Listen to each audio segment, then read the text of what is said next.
So Hello. I'm waiting. Oh, there you are. Okay, so we're about to go live. I see you have your big gulp, and we're ready to go.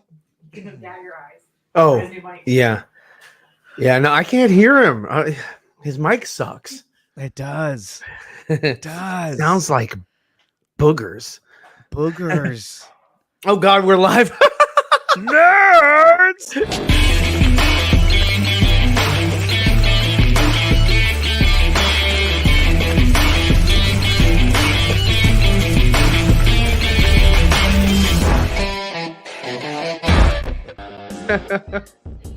Hello, everybody. Thank you for joining us again today for 4Nerds. As you can see, we're only down to 2. We're down to 2 nerds, not 4. We think one of them is past his bedtime. Dawson will not be joining us today as he is out on a dinner date for his wife and family. So we want to wish him a merry dinner date, and I hope that all goes well and that the food goes down easy. But we are joined today by Ryan Zeeverfett and myself, Nickatina. So we're here today, and we're going to talk about all of these topics that we're supposed to be talking about today. We have a schedule. We have a schedule. Now, Phil should be joining us whenever Phil rolls out of bed and decides that he's going to come join us. But he may be coming back from work. Actually, no, I'm sorry. Correction. He's coming back from the gym. That's where he's at right now. So he's pumping iron. He's pumping iron. He's getting bigger. His 20-inch biceps. 20-inch biceps. Look, he was here earlier. He said, "What's up, everyone?" Well, there he is. What's up? But he left. I'm on time. What's up, Kevin O'Dog here? We got Ruth Monroe saying, "Hey, Anthony." Okay. And we said, hey, y'all. Hope everyone is well. Thank you, Ruth. Thank you for joining us. Hi, still awake in England, so I thought I would drop in for the chat. Ruth, I appreciate you dropping by for the chat. Yeah. Ruth is a regular over on the Sci-Fi Center on their stream that they do almost every night. They do it around midnight Pacific time, which is, I believe, 8 in the morning, I want to say, over in the UK. So Ruth is a great supporter.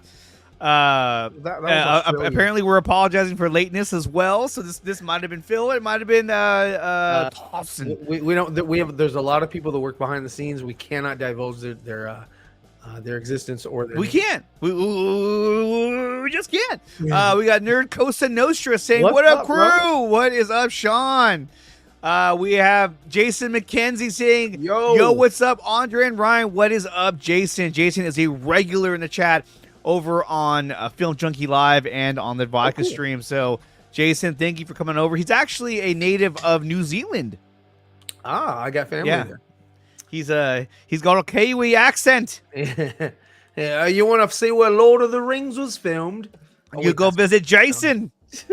He'll show you. There's no dingoes here. Have you seen Lord of the Rings? Have you seen it? You have to get there by boat.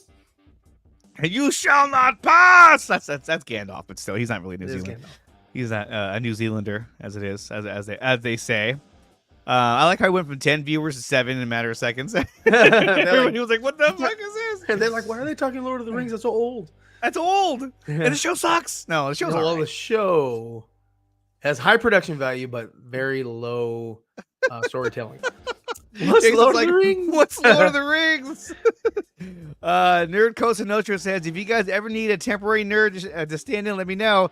New PC should be up and running this weekend. Yeah, cool. Man, definitely let me know. Yeah. I love your profile pic. If you show up like that, you're always welcome. With the sunglasses. But yeah, no, definitely. Okay, so there was a big release last week, and that was the release of Rebel Moon. I know we've talked about it a lot over the phone. We've talked about it in depth. And we're supposed to have it in public where we can be scrutinized. Now, we were supposed to have a long discussion with Phil and with Dawson, but neither one of them are here, so we're going to go ahead and go right ahead and jump into that. Especially since Dawson got to go on set and he can't talk about it with us. Bastard. This is funny. I know. And to find out, he's like, "Oh, guys, I can't make it today. I have other plans." I'm sorry. What the fuck? Exactly. You know, it's like, how can you do that to somebody? It's like, how can you plan a dinner date during the show? I mean, what? Like we even moved days. We used to be on Thursdays, and they're like, he's like, no, Wednesday works for me. We haven't seen him on a steady Wednesday in like months. Exactly, right? Okay, so let's jump into Rebel Moon now. Rebel Moon is directed by Zack Snyder. Directed by Zack Snyder is a sci-fi opera, if you will, sci-fi epic, directed by Zack Snyder, mainly written by Zack Snyder. I believe he had some other writers in there as well, helping out with the development of the story and all that.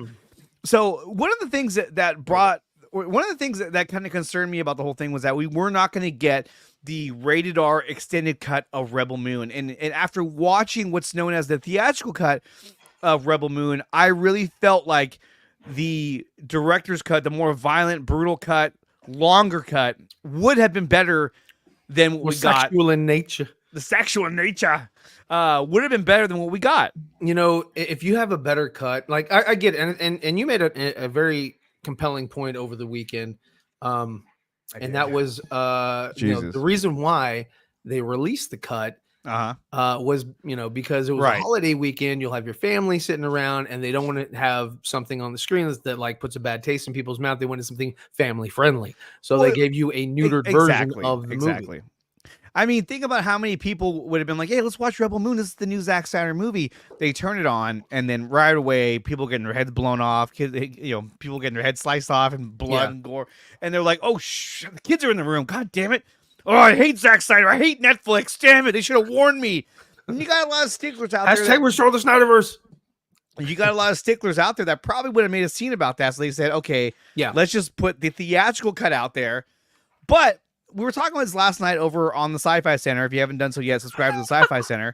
Okay, so it wasn't really compelling, but it was a compelling point, Ben. A compelling point. Interesting. I digested it. Ben would be like, I do not like a Rebel Moon. or Nickatina. Or Nickatina. I think Nickatina, he's a little stupid sometimes.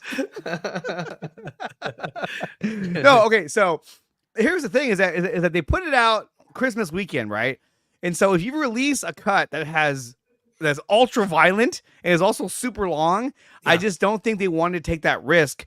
They wanted to have more exposure for the cut, and so that's why they did that. And that was just my assumption. I don't know that to be true. I'm not a scooper, so I don't have the inside sources like some guys do. Just basic. That's marketing 101. Marketing 101. I have a degree in marketing, so I should know. No me, no like. I don't know. Even his profile picture, he's like judging you. He's like, he doesn't like it. Look at that scowl. He's like, he's got those judgy eyes, He's just like, you mother. He's like, you pendejo. Oh, hey, this is a kid's show. It's not. It's not. Woohoo! A plug. Thanks, Andre. Yeah, you're welcome, William. And after the new year, we'll be back on Friday nights doing our crossover stream with the Midnight Run and the Midnight Express that we do on Fridays. Past few Fridays have been really hard because it's been during the holidays. I've had family over, or I have to work. It just sucks. Sure. But overall, though, now that my school is over, I guess we're plugging. And now that my school is over, I'll probably do a lot more art streams coming up in the next month. I don't want your money. I want Aquaman. No, I do want your money. Did you see Aquaman 2 yet? I have not seen that yet. I actually liked it. I thought it was a lot of fun, but we'll get to that later on whenever Phil decides to show up. So has he seen it? Oh, he has seen it. No, he has. He has. He saw it opening day. What's up, RJ? So my thing with Rebel Moon is that I thought it was a really cool movie. I thought it was a lot of fun. Now, I think that in terms of storytelling, it suffered because of the theatrical cut. I think that it needed to have more exposition, more dialogue, and be more fleshed out. And you can see it. I mean, especially when they met Nemesis. The ship lands. Mm-hmm. Oh, and the next scene, she's in the elevator with them. I'm just like, whoa. Like, how did that happen? How'd that happen? Where'd she get the funny hat? I'm sorry, but the hat didn't really fit her head. It was more like a top hat, you know what I mean? Like one of those designer hats. I was like, how is it staying up there? It's so thin. It took me out of the story because I was looking more at the hat than I was paying attention to. It was such a thin hat. If it started to rain, that water's going to go right through that. So it's not really going to provide much shade, nor it's not practical. Not at all. If you're going to be swinging around swords, no way, that's going to fall off. Laser swords. I agree with Jason. I think that it definitely needed more Jimmy. Jimmy was a more what the fuck was that about? I'm sorry, like I love Anthony Hopkins, but it was like he was there for just it felt weird because it felt like, you know, Anthony Hopkins was sort of there for like the narrative at the beginning of the movie, because then, you know, and there has to be in his R-rated cut or whatever, there has to be more of his character, because it was just sort of like he pops out of the box, the soldiers immediately start razzing him, and then he runs for off. no good reason either. It was just like, what are you doing? A lot of hey Jimmy, we'll get to that later, but a lot of stuff for the soldiers just to arrive on the planet at that, like they're like, okay, we're here. What's the sex? It was like, I mean, it was like, you know, like wait, just kind of, you know, get your bearings here a little bit. You know, like find out, you know, they were there for how long? Maybe like it was 20 minutes. They took off, and they were like, "Hey, water girl, come over here." Hey, you gave me the look. Yeah. So I like them young. I like them. Looks like like Jesus, back on the man. menu, boys. I know. Hey, what's up, Phil? Oh, there he is. I hope you guys come on. I hope you come on the show. You want to talk about Rebel Moon? I don't know where he is. But yeah, he was like, "Yeah, meat's back on the menu, boys." I thought this wasn't a Lord of the Rings movie. He's like, what's Lord of the Rings? but the thing is like Anthony Hopkins' droid. It was like, oh, there he is. Hey, what's there up? He is. Hey guys, how's it going? What's up? I'm so tired. Dude, I've been up since 4:30, man. I told my wife before I got on, I was like, I'm tired as fuck, dude. I can't. Well, I saw your message fucking come up when I woke up at 2:00 my time. So yeah, that sounds about right. So I think Phil was at the gym. He was at earlier, the is gym that right? pumping iron. I literally just got back from the gym. Yes, I did. We You're actually have video of Phil at the gym. This is him right here. Kick some ice. He's pumped. And then he was like, Yeah. I can't wait for the 4Nerds show. "Come here, Rebel Moon, Rebel right. Moon, Killing me. You guys are killing me. I swear. Syrian blood axe." Oh my and God. I got your blood axe right here. Killing me. Killing me. I'm telling you. Killing me. So we're talking about Rebel Moon, and we're Yes. talking about how the Yes. guards, or like the soldiers that got left on Velt, that Yeah. like they were there for no more than like 20 to 45 minutes, and they were like, "Hello, pretty, come on over here so I can rape you." You know, it was just like, "Come on, guys!" It was like, "You just got here. Can you at least like set a tone?" He's like, okay, fine. What about the droid? Let's fuck with him. Yeah, Like, I know. It was like, wait, dude. It was like, isn't the fucking droid supposed to Okay, help? so, carry like, the heavy shit. if Like, there's let him do that first. I liked before we get started. I liked the movie a lot. I really do. But I do. There Yeah. are It some wasn't points that I was bad. kind of like, "Come on, what the movie hell?" wasn't bad, but it wasn't overwhelmingly good. It was just like sort of. I thought it was good. middle I of the liked ground it. for me. Like I enjoyed it. I enjoyed it. Like I just feel like, you know, if there is a criticism to be had, obviously there's an R-rated cut, so it's pretty easy to tell, Thank you. Yes. like So- where yes. where shit was going to get more gratuitous and where things could have potentially gotten more Yeah. violent. I mean, obviously that scene where Cora's like coming back from, you know, the big feast or whatever. I'm like, okay, if someone is talking to you about where you were last night, I'm almost guaranteeing that there is a scene of that interaction happening, and we haven't seen it yet. But you know, Sure. there's a couple things like that too. There was a Obviously, few things. I'm only, we can only base our opinion on the cut we got. Like, Sure. yes, Yeah. there's something Yeah. looming around Sure. the corner Fair enough. for us, but I'm judging it only from what, like, if this was the only cut we're ever gonna get. Because I mean, you can like Pie in the Sky. You know, yes, we know what's gonna happen, or we know it's coming. Right. But just, you know, to wrap my head around what was released, that's the only thing I can really give a solid opinion on. sure, yeah, that's fair. Well, and not only that, but it's like, so yes, they did have an issue. God, Mike, I'm trying to get used to it. There we go. You'll get used to it. Keeps trying to run away from you. Well, no, it's got it has the volume controls on it, but they're kind of awkward to use. Okay, so Mine doesn't have volume control. I have to yeah, use an but interface. yours is like next level up from mine. So Is it really? I wasn't. Maybe it is. Well, It might actually, be. they just released an updated version than one you have, and it's like I don't know, like $500, $600, some shit like that. But anyway, that kind of. so the soldiers I thought were a little bit corny because they kind of were kind of like, okay, whatever. But then they have the one guy who's like super skinny and young, the youngest soldier I've seen in my life, and he for some reason he's part of the away team, which I'm like, I don't know why. Well, who picked him We'll to go with the these scrawny guys? one. Yeah, we'll take the scrawny one. He While looks the rest of us, intimidating to me. yeah, the rest of us blokes will go around and beat the people up and rape the women. You know, it was just like these We'll were like rape the horses scum of and the ride scum the women. and ride the women. And so, I mean, it was very, very Seven Samurai. Oh, yeah, the whole movie, yes. 100%. Yes, This very is much, yeah. easily the first part of Seven Samurai in space. There's no fucking question about that at Give all. me your And- grain. Exactly. Give me Yes. your grain. Give me your grain. Let us rape and pillage your women. Like, Yeah. and fuck. Oh my god. Yeah, definitely. And, like the Jimmy Ed Skrein scene- just like beats the fuck out of Corey Stoll's character. Just wham. Gives Yeah. him a good old 1-2 to the head. It was like, oh, and that's okay. another scene right there that I feel like in the extended cut we're gonna see him get hit and get bludgeoned with that staff that's made out of an animal bone, and that's gonna be pretty violent. And I think that seeing that, which you're visually seeing him just get bludgeoned is gonna be like, oh shit, you know what I mean? It's gonna set more of a tone. I didn't take notice of the femur, staff or whatever until the end. When I saw the silhouette, I was like, "Oh shit!" That's because it just looked like some odd looking cane or whatever for all the way up until the last fight, But then that's when I finally took notice. I was like, "Oh shit! I see what that is." So Kevin O'Dog here writes that Nemesis hat is a traditional hat in Korean culture. So Ryan, come on, man, you're such a jerk.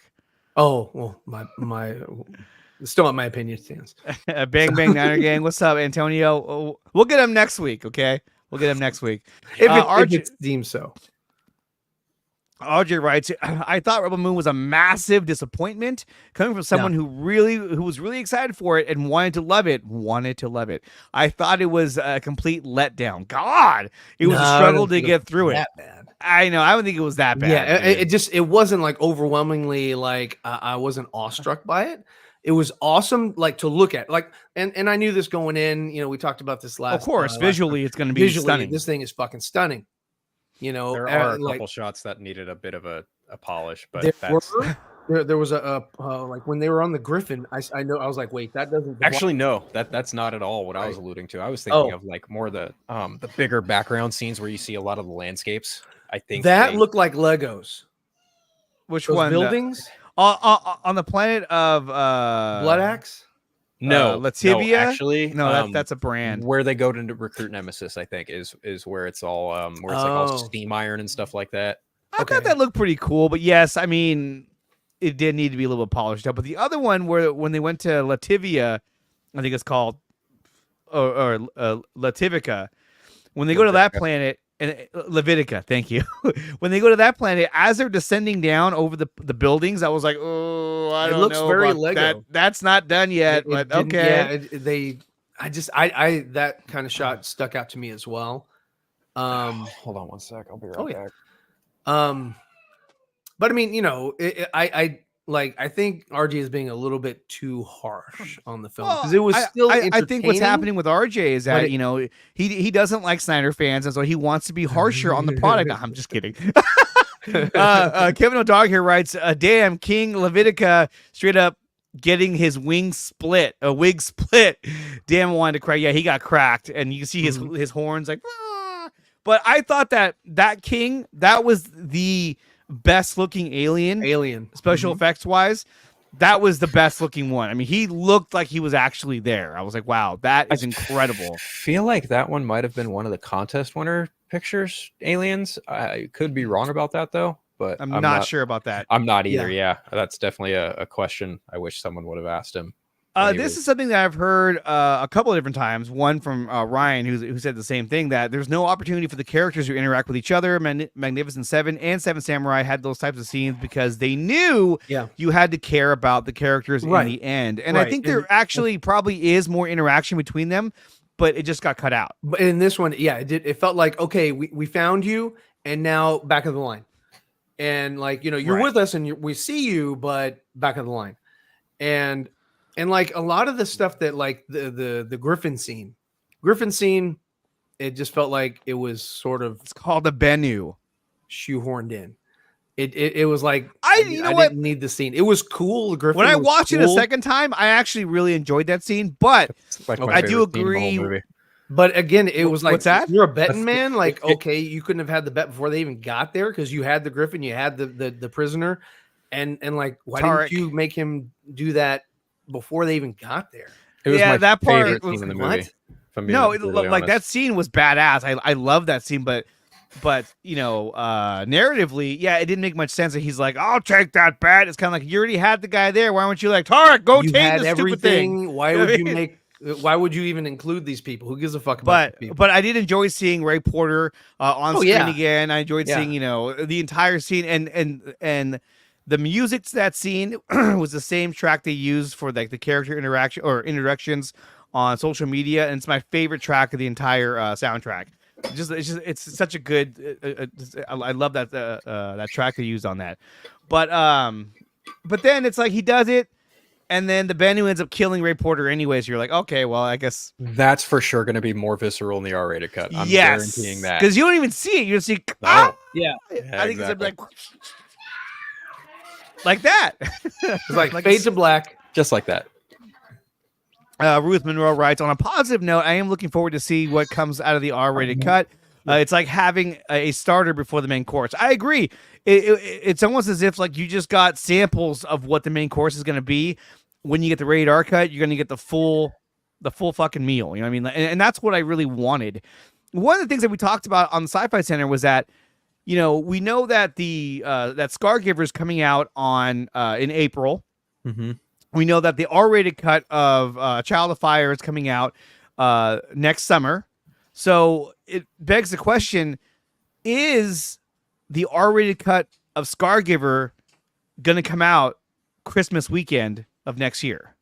I'd probably guess the fall, somewhere in the fall. It would You have think to so? come out before, Yeah. Well, only because by the time we get to next Christmas, we would have already seen a Child of Fire, Scargiver, a Child of Fire R-rated cut, and now you get the R-rated cut of Scargiver. And if you pick a weekend like Christmas weekend, you know that a lot of viewers are going to be home to watch that. And so, and again, that would come full circle. You know what I mean? Like you started this the year before on Christmas, and now you've gotten to the next Christmas where you have the full version of part 2 coming out, which could be, or it could be in the fall, like you were saying. But either way, I can't wait to see all of it, because I really want to see the radar cuts of this version of Scargiver and a Child of Fire. But looking at some of the characters, though, I thought Charlie Hunnam's character was really good. I really enjoyed his character. He was the best one for me. I thought him and Ray most Fisher developed and most well acted. Yeah, I mean, you could tell he's a better actor than some of them because he's a more seasoned actor. So he fit in the role really easily, and the role he really took to it very easily. And I think that was a great casting. I'm not sure who my favorite character is at this point. I'm gonna have to watch it again. But I think on like a first glance or first watch, I should say, I think first watch favorite character. I'd probably lean more with Ryan. I think Kai was a really interesting character, and that's actually the one thing I did not see coming was the whole twist with him. Even though it was kind of planted there from the beginning, that was the one where I was like, oh nope, didn't see that coming. I really did like Sophia Boutella's core. I think she's actually a really great lead. She carries the movie really well. General Titus. I will actually say Jaimon Hounsou's General Titus was quite the surprise because I didn't expect him to be, belligerently drunk in a fucking desert planet somewhere. That was actually a nice. Well, he was drunk at a gladiator arena, which is wasn't he already in Gladiator? Yeah. They found him on the Gladiator planet. They went to the Gladiator universe. Yeah, he was like, "Yeah, where are you? Oh, I gotta go." Definitely not to take away from like the Blood Axes either. They were really cool characters. Oh, they were really cool. You get their like they're like the. Oh, I don't even know how to say it, but they're like you hear their names narratively throughout the story, and then they're like, okay, we finally need to go find these Blood Axe rebellion characters, and then like we meet them, and they have a full-fledged fucking army at their disposal. It's like, oh, okay, this is they all have the Furiosa paint across the eyes. Yeah, that was cool. But I thought I like how they all had a similar look, Ryan was like, so the whole rebellion is called the Blood Axes? I'm like, no, it's just the brother and sister. Oh, I didn't know that. Yeah. I was like, it was just the Blood Axe there clan. he is. What's up, Venom? What up? Good to see you, buddy. Travis Mitchell writes, Ray Fisher's Blood Axe, Jimmy, and the guy who rides the bird, Tarek, were the highlights, along with Ed Skrein. Did I say his name? Skrein. Ed Skrein. Screen, something like that. Screen. For me, a lot of the characters felt like ones from Rogue One. That's kind of true. I think Tarek reminded me so much of Disney's Tarzan. You know, a little bit the way he looked. You know, a little bit. Yeah, you know, I can see that. I've heard the comparison that he reminded people of Turok, the dinosaur hunter. The names are almost identical. So, yeah, but I mean, that's like fair. Even that, it's like you still have Zack Snyder just having fun with the characters. You know what I mean? Like, hey, I'm gonna have this guy. Maybe he's like this, but who cares? I mean, to me, it didn't. It's my universe. Well, it didn't damage the story. It didn't. No, he was so cut. He had no shirt on the entire time.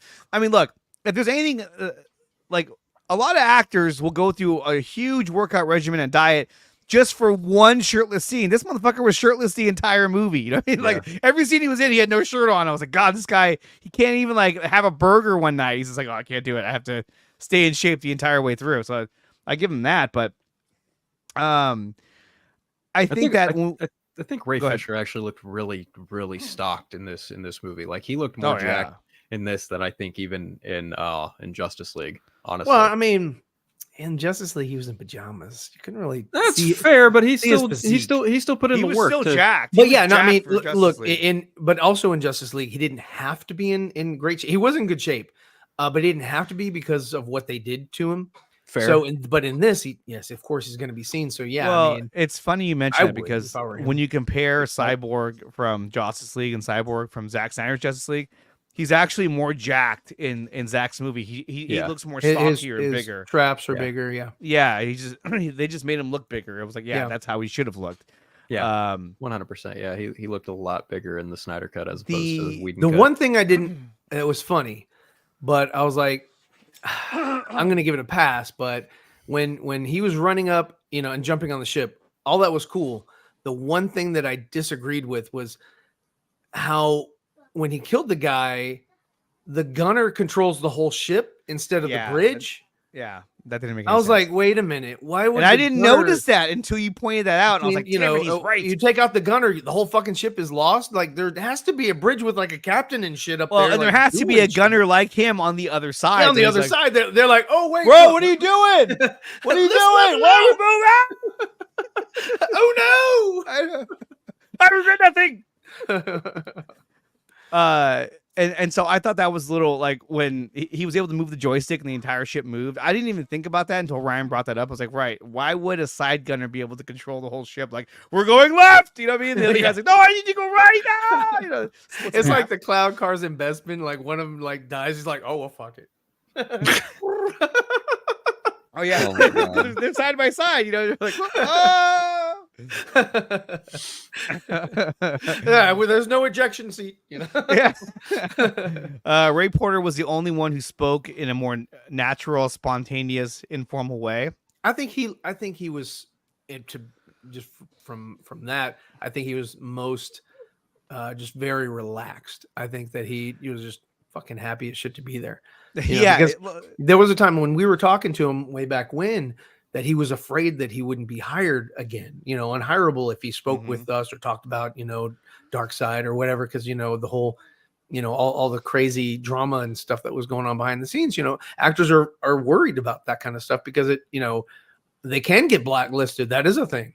And so, you know, for him to be hired again or whatever, I think he was just elated to do something again with Zach. I mean, he looked like he was having the most fun on set. Like, and really it's like, they dressed him up in makeup and gave him some rotten teeth and all that. But as a voice actor, like he was able to nail that, like his voice really well. He was like, well, here's, you know, like he was able to play it out really well. And I really enjoyed seeing Ray on screen again. Yeah. That was awesome. But when the Blood Axes first arrived and they were lowering down on that elevator, on that little platform, that was a great shot. And kind of like what Phil was saying, by the time you got to them, they had been built up for the entire movie. So they already had like a kind of a built-in reputation by the time they got there. And And the one line I did like was that, like, which I'm paraphrasing, was like, yeah, if this simple farmer and these people could find us, how soon can, would it be for the motherland or mother and you know what, mother world to find us. And he was right, because the whole time I was like, there's no way that they're ever gonna go with these people. Like, this is like in real life, this would never happen. But then when he said that, I was like, he's got a point. Like, if they could find them, it's only a matter of time before the Imperium finds them. So let's just do this. Charlie Hunnam was like, I'd like to make a stop. Yeah, he's like, can we bring your sister? Yeah. Guys, are you sure you want to go? I think you really should get some Subway. Whether you're hungry or not, we're gonna land the ship. That was the moment I knew something was wrong. When he's like, I gotta make one stop. I was like, if I was Cora, I'd have been like, how about you drop us off and then you go make your one stop? How about you go by yourself? I'll stay up here. And then okay, so they land on that planet to unload the crates, right? Yeah. And as they're doing it, I'm picturing, like, as they're landing, let's say, I'm imagining, okay, so Ray Fisher's gonna be there, Darian Bloodaxe. I can't imagine him lifting a single crate. He's like, fuck that, But no, he's carrying a crate and he's holding a big machine gun in one hand. And I'm like, I was like, oh God. I was like, why is he out in the open? If anything, might like, hey, the guy from Army of Darkness where he has like the chainsaw on his arm. It's just like in the entire scene, like he almost never put that gun down. He didn't. He took it to Brazil. He did. No, but like, he's like, even when the scorpion thing grabbed him, he was still holding the gun. Okay. I have to. Okay, so it's funny, and this it reminded me so much of like a video game or some shit. So Phil, maybe you had that same idea, but it was funny. Like, these crates would like pop out, and it's like, is it a droid? Is it a scorpion thing? Is it weapons? It's like, they would all like come out and like, oh, that's what it is. Yeah, definitely. Let me see. You know what I thought about when? I'm sorry, I'm laughing. That one scene as well when they had what's her name, Sophia in the Scorpion connector or whatever, and the farmer was gonna that's a good name for those, Scorpion connector. I like that. That's basically kind of what it is. It's a Scorpion connector. That's what it reminds me of. There's no match for droidicas. There's no match for droidicas. But what's funny was like when he was, when the soldier was telling him, hey, put this, into her spine and I guess paralyze her, and he was like, turned around and he, put it up with Charlie Hunnam's chin. It just reminded me of like Revenge of the Nerds, Nerds in Paradise, where he's like, oh, there's something I gotta do about it, and he like knocks the shit out of the Alpha Beta. Yeah, it just reminded me of that for some reason. Oh my God, I haven't watched that movie in years. It's an amazing film. Both of them. I love those. The first two are great. The made-for-TV movies are not great. Not so much. I appreciated the first one they did with Ted and oh my God, what's his name? Lewis. No, okay, the character's name is Lewis. Oh, he's the dad. Robert. Lizzie McGuire. Robert Carradine. Yes. Yeah. Robert Carradine. There we go. Yeah, I appreciated what they did with like where they ended up and all that, and that was cool. But yeah, all the other Revenge of the Nerds stuff that was just dumb. There was one they did, I think, number 4, Next Generation, I think, where they had Robert Carradine reprise the role, but he was in more of a supporting role, and it was like a next generation. It was like the 2000s, maybe. Yeah, no, that was the third one. Okay, and that was the Next Generation. And that's the movie with Ted McGinnis and okay, and because Ted that one I didn't mind that much. I didn't mind what they did with them. I didn't like what they did with everything else in the movie as far as like the new nerds or whatever. Fair. I could care less about them. Fair. But their stuff, what they did back then, and sorry to go off on this tangent. Lambda. It was Lambda. He put Lambda. Lambda. Oh, before we get to my point, let's pull this up, guys. Droga, Ryan, you're not ready for Rebel Movie 2. You know what? I like the movie. I'm hoping that the R-rated version is gonna satisfy the things that this one sort of lacked for me. I did like the movie. I didn't think it was the greatest thing I've seen from Zach. I mean, there are going to be those fans who are going to hype up every single movie that he makes as, oh, it's going to be the best shit on the planet. It's like, no, dial it back. Hold on. There is absolutely room in the conversation for all of his movies to be, quote, the greatest Zack Snyder film ever made. I don't question that whatsoever, but I also think it's imperative to like really talk about them from a very critical standpoint. There's nuance. Yes. You know, and it can't just be all or not. Well, hold on. Before we get to that, let's also give him a good shout out for his $2 super chat.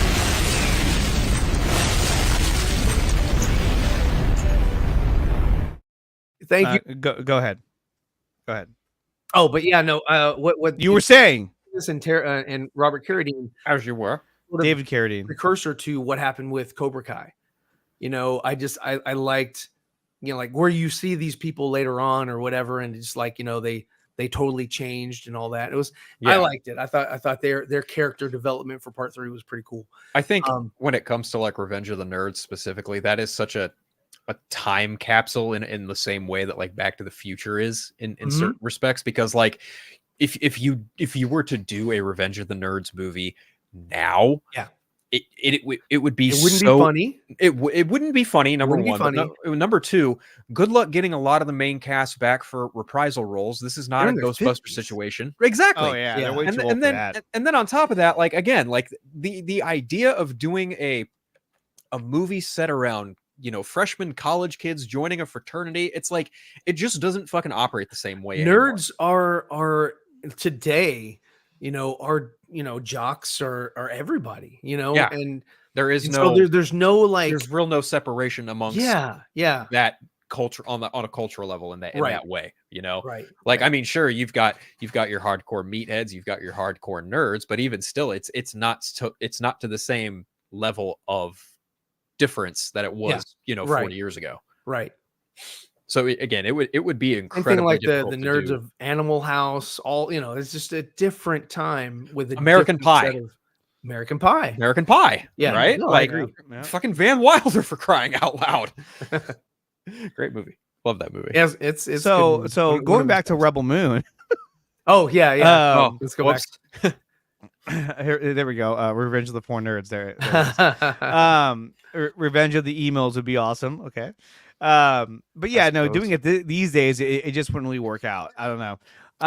But where were we at? Oh yeah, so in Rebel Moon, when those crates opened up and there were the scorpion chairs, it reminded me. Those things reminded me of the chair from Beetlejuice. Remember the one that comes over and grabs the people family at the dinner table. Yeah.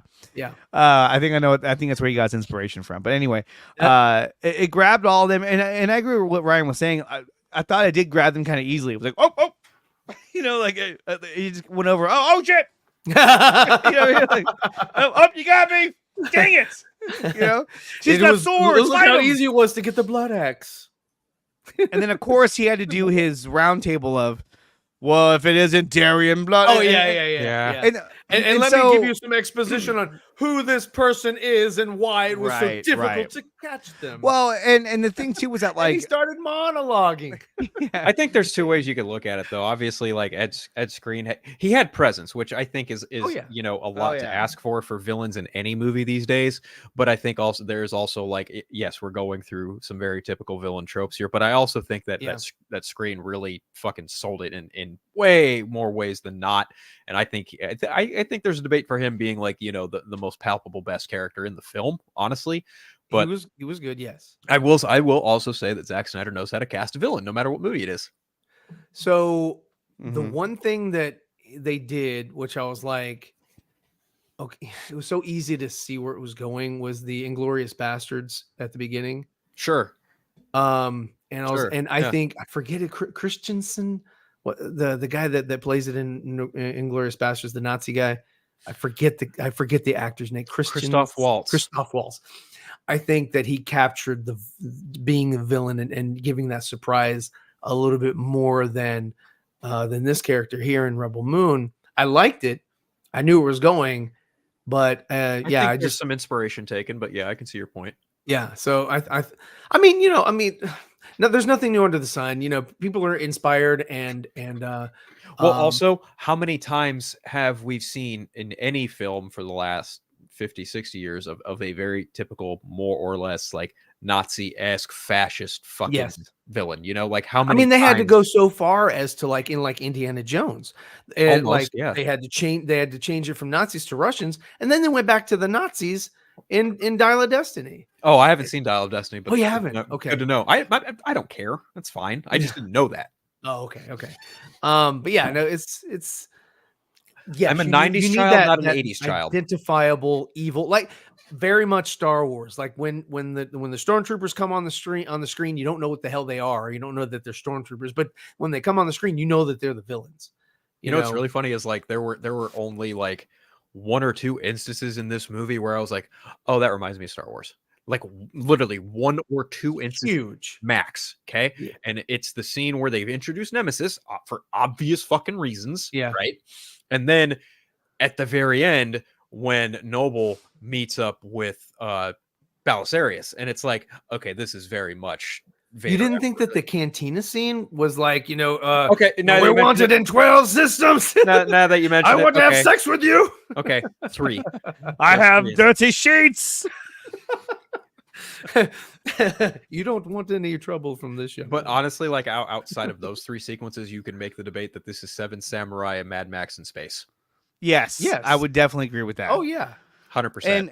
And the thing is, like, his biggest inspiration for this, I mean, along with 7 Samurai, was the animated film Heavy Metal. Right. And so that is kind of what he's going for. And I thought, I can see that. In terms of like creating that world, I thought he nailed it. I thought he did a great job with it. And I gave the theatrical cut a 7 out of 10 because the environments, the world, the universe he was creating is extremely ambitious, and I thought he did a good job at doing that.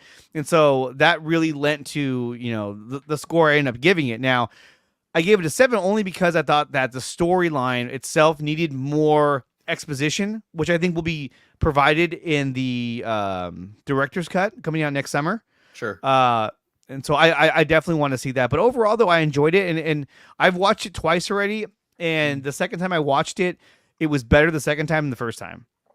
I gave it a 4 out of 5 stars, so you could probably say like 8 out of 10 at that point. Right. And I honestly, my gripes or criticisms, whatever you want to say, like outside of some typical tropes and some CGI that needed to be polished.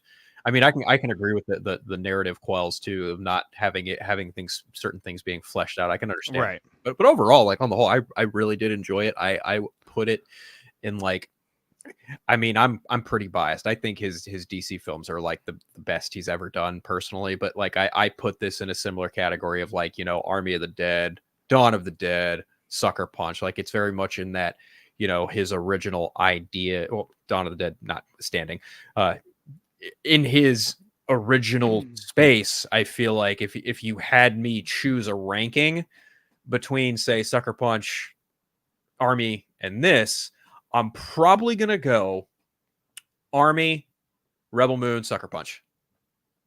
And that's only purely because the full cut of Sucker Punch has not yet been shown, and this movie also has not had its full-fledged part 1 showed in R-rated glory. So truthfully, I'm really just like Army, Rebel Moon, Sucker Punch.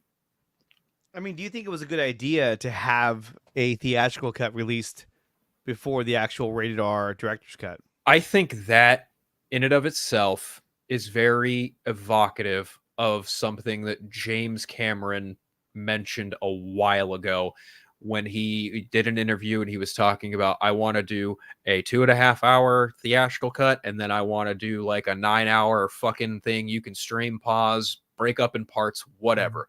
I think this concept is evocative of that saying. And I think that if you want to go in and wonder what the world is like as like a fresh sci-fi nerd, check the movie out. If you're going in as a Zack Snyder fan, you kind of have to just go in knowing like the details have already been spilled prior to the movie releasing. So you already kind of go in, not necessarily with a slant, but going in with like, okay, I know this is what I'm getting, but I'm getting something more full somewhere down the line. And I have to level my expectations accordingly. Ryan, what do you think? Do you think they should have released the extended cut first, or do what they did? You got 10 seconds. Go. Oh, damn. I feel like you're damned if you do, damned if you don't. But that's It you know, really, Mama? it really is. Mama? Mama. If you ever saw that Steve Harvey clip, you know what I'm talking about. Oh, okay. From Family Feud. Yes. I think that I think it is a way of them of Netflix to sort of, you know, Netflix. keep you coming back, you know, or keep your subscriptions or For whatever. more. Yeah. Just sort of stretch it out, you know, because I mean, to be honest with you, yeah, you know, I agree with Andre about, you know, not releasing a cut that, you know, is coming out on this past holiday weekend or whatever that so many people were, you know, involved in or whatever, and having family over and wanting to watch it with their family. I get that, but I think that they should have maybe released it either earlier or later. And I think they should have released, you know, your rated R version and then give like maybe a pared down version after that. Like give me the actual show. And then, you know, kind of like get the audience feedback for like, you know, what worked, what didn't work or whatever. And then give a polished version if you want a more family friendly version of your show, you know. And then I think, you know, doing it that way, you can, you know, you develop your audience. They get to see it for what it is and not sort of like, okay, it's kind of like, the BVS thing, you know, like what Warner Brothers did. The BVS came out and then they were like, oh, wait, you know, you don't have to wait too long. The Ultimate Edition is coming out, you know, so don't worry about watching it in the theaters. This longer cut, which is, you know, has more Doomsday or whatever, you know, is coming out or whatnot, you know. So I don't think it should be released that way. I think, you know, you release your product, you release your thing as you want it to be, as was presented. Intended to be released. And then, you know, if you want to make it another cut later on for like, you know, a younger audience for your universe, and then when they get older, they can enjoy the other, you know, cut. But you may, you know, you do that for them. Like, hey, here you go. Here's your sort of Star Wars version, or you know, something you can watch. And it has all of the good elements from the feedback that, you know, that I got from just, you know, the plethora of fans that watched it. And, you know, you can, you know, that's the way I would do these two cuts. Because I mean, you know, just if, like I said at the beginning, if this was me just, you know, sort of judging it for what it is, and that's it, and there's nothing else coming out in April or not in April, I'm sorry, next summer, I would say that this movie isn't really strong enough to warrant, you know, like a video game or toys or, you know, this whole, you know, whatever. It's very imaginative, but the story isn't. The story has to keep people. The story has to be what's compelling. The story has to be what grows the universe, because, you know, people are invested in this story that you've come up with, and you're like, yeah, no, I dig that. I like that, you know, and I like that because of these things or whatever. And I think that if you release something that's subpar or a little less than because it can't include certain things, then you're shooting yourself in the foot as you release it. And I mean, that's just my opinion. I know, you know, there's plethora of people that don't agree with me or whatever, but I would have preferred to see the R-rated cut. Or hell, fuck, release them at the same time. Well, like, you have your choice. Watch the R-rated or watch the other one. And, honestly, and like, I kind of think you have an interesting point there in the way that if you look at the way Netflix has done other films for other directors, they've done that. They've done a full on, this is what they can do, this is what they envision, this is what we've released, and then it doesn't stay in the conversation for very long. Whereas I think with this, they're being a little bit more experimental and like, okay, we have the PG-13 cut of part 1 coming, then we're doing part 2, then we're doing R-rated part 1, and then R-rated part 2. Yeah. It's a way of keeping the film and the concept of itself in conversation longer. Right. You don't see this with anything like a series like Stranger Things. Like, what if they did some goofy ass fucking holiday special with all the kids, right? Like, that would immediately get people to be like, oh, let's watch Stranger Things again, and then watch the holiday special. Haha, right? Yeah. But if you look at something like, oh, I don't know, look at Army of the Dead, your favorite of the three. Army of the Dead. That, and then it had a follow-up. It had, you know, Army of Thieves. Army of Thieves. But it's not in the conversation anymore. Well, it's been a while since that's come out, you know. Yeah, but it's supposed to be an expanded universe with a whole bunch of other things, and you you got the Planet of the Dead, I think, right? Is that yes? Is that that's the next one? That's the next one. Planet. So of the Dead. You got that coming out or whatever. Yeah. But it's not really like in the conversation anymore, and doing it this way, releasing it in the span of 2 years, or a full year. I'm sorry. In the span of a full year, you are keeping, sort of engagement, But because you release a less than version, Mhm. and then you've got like Andre's been saying, I think the R-rated, and also the chat, I think the R-rated version is going to do this and this and this. It's like, great, but it's sort of like, you're putting all your stock into like, oh, I can't wait until such and such comes out. Then it'll be better. What it does, it it expands the release of these films for an entire year. Yes, which is smart. I mean, I know he's saying the Netflix strategy is screwed the pooch. I don't believe so, because what do you want to do as a streaming service? Is that you want to retain, your memberships and bring in more. At that point, like every other streaming service is screwed the pooch in terms of their marketing, because who the fuck is talking about Ahsoka right now? Ahsoka? Oh, nope. Yeah. Bingo. Yeah, and that's the point right there. It was a great show, right? Or Mandalorian season 3. Who's still talking about that? You don't really hear people talking about it. You hear people collectively talking I'm waiting about for the R-rated cut of the Mandalorian. I need the R-rated 3. cut of that season. But that's just it, right? Like that's the point, is like in the streaming age, these things are just in smaller bubbles than they used to be. Like, think about how fucking long the Avengers movie was in the conversation before Avengers Age of Ultron happened. It was a non-stop fucking thing people would bring up, like, oh man, it's the best fucking superhero movie on the fucking planet. And then we get to Age of Ultron and people are like, all right. I'm sorry, but like, look. What was it? You do you, boo-boo. You do you, boo-boo. Is it No Way Home? Is it? Okay. You know what? That's another fine example, because that one actually stayed in conversation for quite a bit. Yes, because then they did a fucking, we're doing an extended version, and then people saw it and were like, like, okay, wasn't an extended version. It was kind of like the movie included the whole fine on its own. Why the fuck did we need an extended version of it? I don't really understand that. Remember that Endgame, the Gumby Hulk? It was like, really? Like, you couldn't finish the scene? Jesus. That was so fucking arrogant of them to be like, yeah, we can totally throw in a previs fucking scene and they'll still go eat it up.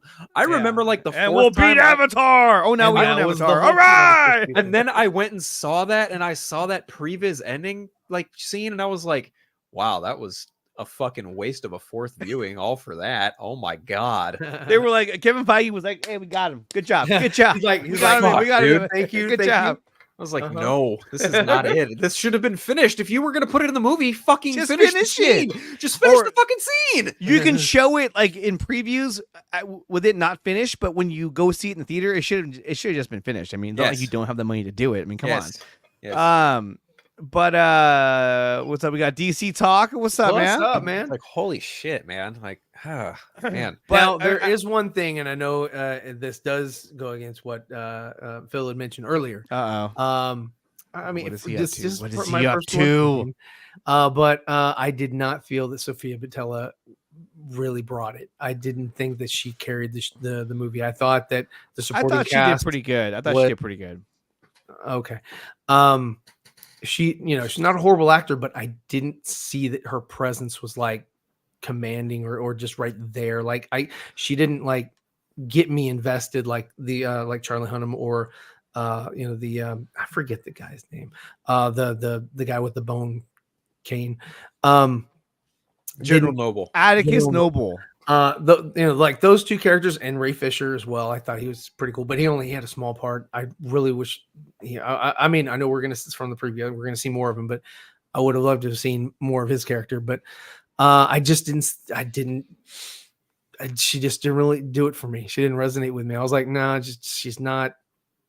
She's just not for me. Well, let's ask the chat. I mean, there's 17 watching right now, guys. I get, I'm just saying, on a scale of 1 to 5, what did you think of Sofia Boutella's performance in Rebel Moon? I'm asking the chat. Oh, okay. Now, obviously, look. Brian, I mean, just do me a favor. Just do me a favor. Just admit you hate women already.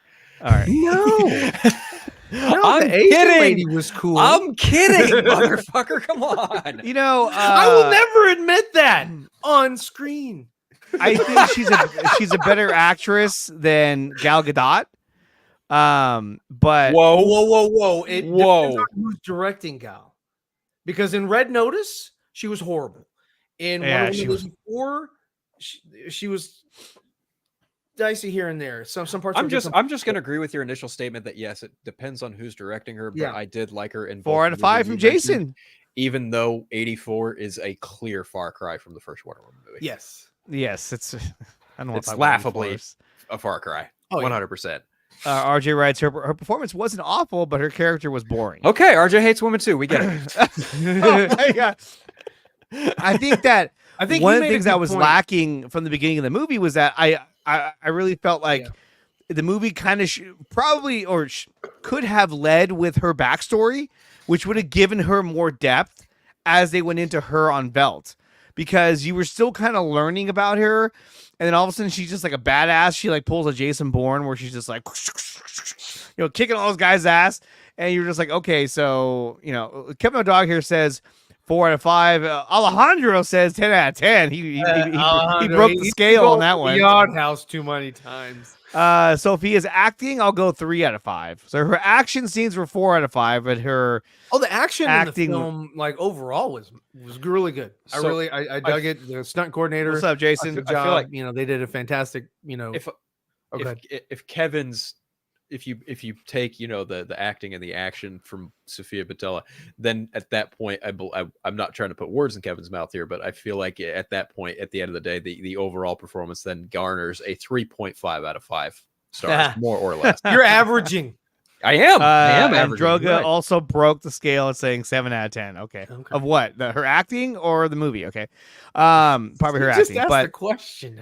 You don't know the answer to your own question. I know, but look, I was supposed to be 1 out of 5. Alejandro was like 10 out of 10. Answered your fucking question, Andre. Jesus Christ. 7 out of 10. Okay, so let me ask you guys this: do you think that Darian Bloodaxe is still alive or will be alive in part 2?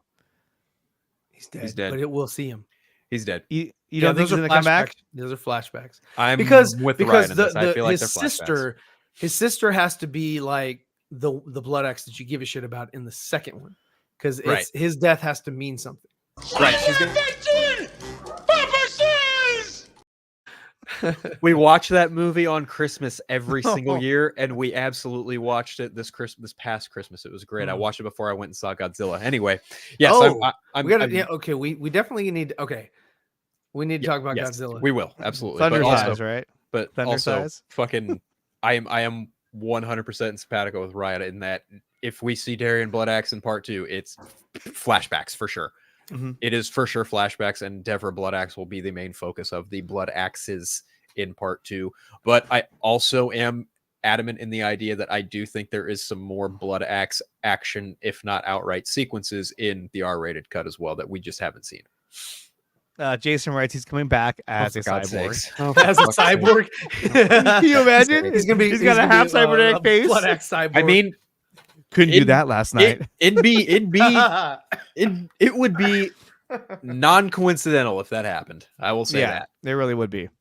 But overall, his gun. I was a little shocked that spoiler alert if you haven't seen it yet, which I think everyone here has, that Ray Fisher's character died. I was like, what? When he got shot, I was like, oh no, are you kidding me? I've been waiting to see this guy and he died. If I had a thing to disagree about, it's probably that. I was like, oh no, we're gonna kill Darian Bloodaxe in the first movie. I was like, damn it, okay.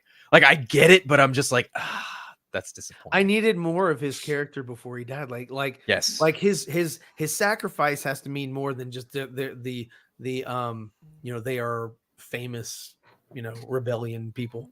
Sure. Which I needed more from him before he died. Like to like really have his death weigh a lot more. Yeah. Like it's gonna weigh a lot for his sister, but for an audience, it's just gotta weigh more for me.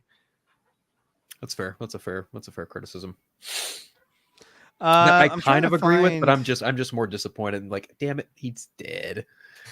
Damn. Yeah, I was like, God damn it, he died. I was like, why'd you have to do that, Zach? But in fairness, this is a fucking Zack Snyder movie. Not everyone makes it out alive. Come on. Yeah, but I mean, everyone was looking forward to his character, and he died in the first one. Like, no. But yeah, I think his sister will have a much more prominent role in the second one. But here's the thing, though, was that when we saw the trailer for the second one, we saw there was a lot of fighting on Velt when they were trying to defend the village. But I mean, even if they defeat the wave that shows up, they're going to keep coming. So I think this is going to be the start of the resurgence of this massive rebellion that's going to start up, and it's going to spawn into a part 3, and I wouldn't be surprised if it went in past part 3. What was that line from Rogue One? This is rebellion. I rebel. They cut that from the movie too. They did. Well, They did. Yeah, of course. This is a rebellion. It made for a great trailer line, but the more I think about it now, I'm like, yeah. No, but then again, I rebel. That movie is like at the very bottom of my Star Wars list. So now I want to say that over the weekend it did like 29 or 23 million. It got 20 million views. It's number 1 right now on a lot throughout a lot of different countries. It's number 1 on the top 10 ranking, which is doing really good. So it's getting a lot of views, which is great. But I thought Rebel Moon, in a whole, I thought it was a really cool movie. On the whole. And I had fun with it. I really enjoyed it, and I can't wait for part 2, and I can't wait for the director's cuts as well. Yeah. So having said that, let me jump to this right here. And now this came out yesterday. No, not that. Episode 2, hell random. Not anything else but the episode. Let's see. So there's this right here that came out yesterday where Zack Snyder confirms he hasn't approached James Gunn about working on any new DC movie. I'm not knocking on James Gunn's door. Bro, shoot me one of those sweet movies. The Holy Grail is some original IP that you create that has resonance and is cool. Okay, I'm not on Twitter anymore for very obvious reasons. So I have to ask an obvious question that I probably already know the answer to. How many people have taken this out of context as a shot to get towards James Gunn? I don't know. Okay. You know what? I haven't even looked at that yet because I don't. Okay. I don't care. I mean, I'm still on it, but I don't read. I'm sure the usual suspects probably did. Oh, I'm sure. I just read this and I'm like, well, number 1, get this man a fucking crown because he deserves the fucking throne, because that is just an absolute. There you go. There's your answer. A lot. King shit. Of course it's a lot. Of course. Oh, fucking course it is. And see, I read that and immediately I was like, I didn't have that thought, but I was like, oh, I already know a bunch of fucking angry nerds are going to look at this and be like, oh, he's taking shots at James Gunn. It's like, no, the fuck he's not. Shut up. If anything, he's telling everyone that, hey, look, I'm not sitting here knocking on his door like, hey, let me get one of your movies. Like, no, like he says, the Holy Grail is that you create an original IP that is a success that people fall in love with. And when he says that, you look at, okay, what is he doing right now? He's doing Rebel Moon. That's exactly what he's trying to do. And Planet of the Dead soon. And Planet of the Dead as well. And so, when the whole argument comes up of like, oh, well, Scott Stuber said that they're looking to license. No, they're looking to license Zack Snyder's Justice League because they want to get his entire collection of movies on Netflix, such as like Sucker Punch and everything else, because 300. Because Netflix would love nothing more than to have his whole collection on their streaming service for an extended period of time while Rebel Moon is coming out throughout the entire year. Yeah, so that makes a lot of sense. But to twist words and say, oh, he said license, that must mean the Snyderverse. Like, no, it's not what that is. And so it's sad that people still try to create narratives out of just twist words to do that. But here he's saying it, and I'm sure there are a lot of people out there that try to twist the words on this quote right here, trying to say, oh, look, he's saying that he wants to come back, but James Gunn won't let him. Like, what are you talking about? Bullshit. Bullshit. Oh, it really God. is. Oh my God. Holy shit. That doesn't shock me. I mean, I don't know how much more clear at this point he can be in regards to like, hey, I'm doing my own thing at Netflix. I get to create whatever the fuck I want. I don't really have any desire to revisit the DC universe unless it's my characters. And even then, I'm just like, yeah, I'm good. And even then, if I have the opportunity to do so, I'll do The Dark Knight Returns. But even then, he's like, nah, I'm going to do Rebel Moon. I'm going to do Planet of the Dead. I'm going to do a whole bunch of whatever the fuck I want. And it's just like, people are like, oh, no, Netflix will get the DC license. It's like, no, the fuck they won't. No, they won't. Because guess what? If Netflix ever got the DC license, guess who they'd have to go through to work with in collaboration with? James Gunn. Exactly. So it's just so. And it's not like James Gunn's gonna be like, yeah, we'll sign off for you guys to do a Snyderverse movie, and Zach, you do whatever the fuck you want. No, he's gonna be right there. Like, what are you doing? Like, So here's a chart right here from December 18th to December 24th, showing the hours viewed, the run times, and the amount of views per each what do you call it, title. And Rebel Moon Part 1, Child of Fire was number 1. It got 54 million hours viewed, and it got 23 million views. So, I mean, that's pretty good. I mean, it outdid Leave the World Behind, Chicken Run, Dawn of the Nugget. I started watching that. I won't Super watch Mario Brothers movie, which we watched on Christmas Day with the kids. Yeah, I watched that too. Mason, you like Mario Brothers, the movie? Yes. See, yes, he said yes. There you go. Family Switch. I don't know what these are. How the Grinch Stole Christmas. Jennifer Garner. Is that Dr. the Jim Seuss is Carrey the one or Grinch. the animated one? For the I Grinch. think the animated one. Yeah, I think it's the Okay. animated one. Okay. But here, I mean, it's showing that it's still, it beat out, the Grinch movies. It beat out Mario Brothers on Netflix, and those are easy go-tos, especially when you have family over with kids. So It's really funny that it beat Chicken Run, because Chicken Run people have been like, "Oh, I want a sequel to Chicken Run." Well, now we have one, and it's like, Dawn of the Nugget. Dawn of yeah. That's such a goofy title. Well, it didn't have the same. It didn't have what Right. Mel? It didn't have the two original voice actors. Mhm. I don't even recall. Honestly, I'm a Wallace and Gromit guy. I don't give a damn about Chicken Run. I like Wallace and Gromit Gromit. is great. Wallace and Gromit is fantastic, but Chicken Run, I was like, Nerd Cosa Nostra writes, Zach has moved on. Those who portrayed the Justice League have moved on. Nothing lasts forever. On to the next chapter. This is coming from a Snyder fan. And I think what he says has a lot of credence. It has a lot of truth to it as well. Yes. But, look, if you want to continue to do what you do and support, if it makes you happy, then do it. Do what you want to do. I'm not going to tell you to stop doing what you want to do, but I mean, I just don't see it happening anytime soon. But if it happens, hey, like I said before, I'll be first in line to watch it. I'll tell you that. So let's move on to our next topic, which is Aquaman and the Lost Kingdom. Now, I know Phil and I were able to see it. Ryan hasn't made time in his busy schedule to view Aquaman 2. I have not seen this movie. Going into this film, I thought I was going to be really dumb. And after I was done watching it, I actually really liked it. I was like, you know what? This wasn't that bad. And I wanted to ask Phil about this. I actually thought that, he just leaves. What a dick. I actually thought that, just stand there and smile. I don't want to be spoiled. Be the token smiling guy in the background. So I wanted to ask Phil, I thought that of all the Year of Heroes movie, minus the Batman, because it wasn't connected to the DCEU, I actually thought that this film was better than Black Adam. I thought it was better than Shazam. And I actually said you thought it was better than Blue Beetle. Well, I hadn't gotten there yet. Thanks for cutting me off. I thought it was the best out of those 4 movies. I liked Blue Beetle a lot too, but I thought this one was actually better because it had more established characters. It had Nicole Kidman, it had Amber Heard, Momoa. Patrick Wilson was fabulous in the movie. I'll be right back, you guys. Hold on. Yeah, no worries. I guess I'm by myself, so I guess I have to talk about Aquaman. I can't say anything. Yeah, no, you can't.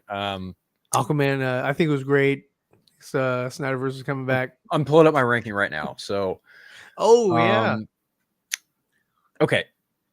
Preface, because I have Blue Beetle in a separate category. I don't consider it part of the DC Extended Universe because Angel Manuel Soto and various people have said no, this is not in that same universe. So I liken it to an overall DC category. I don't have it in the same DCEU listing.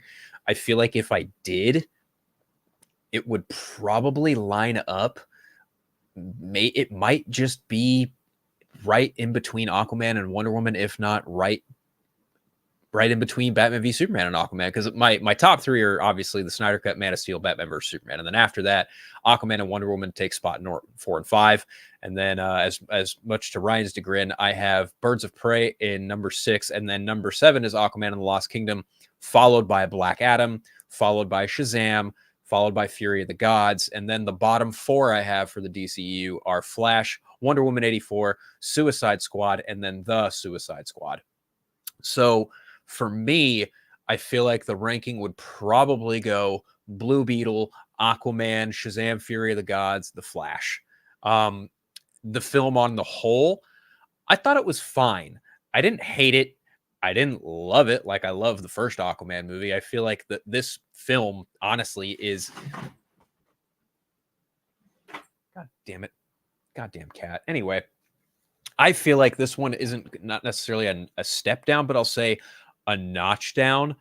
I don't think it's a bad movie, but I do think that I think of the sequels in the DC Extended Universe, it's the best sequel in the DC Extended Universe behind Birds of Prey, if you count Birds of Prey as like a sequel to Suicide Squad, because it's kind of a side sequel, but not really, because it more or less focuses on Harley. But I feel like of the sequels, it's leagues and bounds better than Shazam! Fury of the Gods. It is without question a better watch than Wonder Woman 1984. I feel like a lot of my problems with Aquaman, really, honestly, it's going to be ironic because I thought the humor in the first one was really... I laugh at a lot of the humor in the first film. A lot of the humor in this movie didn't really land for me as much as I thought it would, but I wasn't really trying to go in expecting a humor fest. But given the narrative that the film has between the two brothers, not to say I didn't laugh, because there were certain parts that I did laugh at. I do think the strongest element of the story is the camaraderie between Arthur and his brother Orm. Yeah, I do think that is absolutely the strongest piece of it, and then followed by Black Manta. Like I did really enjoy seeing Black Manta come back in a triumphant fashion and being like of all the sequels, this is the one that actually pays off something from the fucking first movie. Yes, where absolutely. the first film sets him up to be the big bad of the second film, and then he is the big bad of the second film. This is not a Shazam! Fury of the Gods situation. Was he there? Yes, that was with him. Yes. Dr. Stephen Shin. Yes, Yeah. he plays a massive part in this movie. Well, okay, not massive, but he plays. No, it was pretty substantial. He was a big part of it. It was and larger the worm than the for first Shazam. film. Was he also in the movie? No. Amber Heard, 10 out of 10. Yes, Amber Heard, 10 out of 10. Yes, I will agree with that. Amber Heard, 10 out of 10, 100%. I was telling Ryan. I tried for as long as I could to hold a straight face with that. There was a scene where he's laying in bed, and then all of a sudden she just kind of walks in the room. She's like, "Arthur, the council's holding a meeting." I was like, "Whoa, where the fuck did she come from?" Okay, that is kind of one of my problems with the film, because I do feel like there's a bit of an imbalance there where he's got his home life with his dad at the lighthouse still, and yet he's the king of Atlantis. I'm like, dude, fucking pick one or the other. But they did bring it up at one point. They were like, "You spend all this time on the surface world," you know. So I was like, "Oh, good, they brought that up." Because I was thinking to myself, like, "Dude, how are you gonna be the king of Atlantis and you're kicking it on your dad's couch?" Like, King is always on holiday. Well, it's kind of like, I'm surprised the Atlanteans were like, "Oh, that baby should be being raised down here." Yeah. But which if you look at like other incarnations of Aquaman, that's typically how it goes. Like they have the kid is raised in Atlantis, and more often than not, Arthur spends a lot of his time in Atlantis. And again, I think that's also, it's a departure from the source material, but I think it's not necessarily necessary, but I think it just kind of comes with the territory given how the character was established, you know, over the last two movies he was in. You know what I mean? Mm-hmm. So I do feel like there's some hindrance there and a little bit of an imbalance. The opening of the movie was really jarring for me. Like I was like, oh, this really does kind of set the tone for the entire film, 100%. But honestly, it's really funny. Like a lot of people criticize the third act of Aquaman, the first film, being too short. I actually think the third act of Aquaman and the Lost Kingdom is the strongest act of Aquaman 2. Absolutely. His fight with Orm at the end, like his fight with Orm at the end, I thought was the most epic scene of the whole movie. Fights Orm. Oh no! In Aquaman 1, you idiot. I'm talking about Aquaman 1. I thought that the third act when he fights Orm, like I was like, how are they going to top that? Because to me, that was a beautiful scene. It was quick. Like in the first film, I can't really disagree that the final act is not necessarily rushed, but the final battle is quick. It's very quick. But this one, they really drew it back and made it a little bit more personal, which I actually think worked in its favor, because obviously Black Manta does some certain things, and he has he's about to the climax of the film is reached at this point, and Black Manta is about to hatch his overall scheme.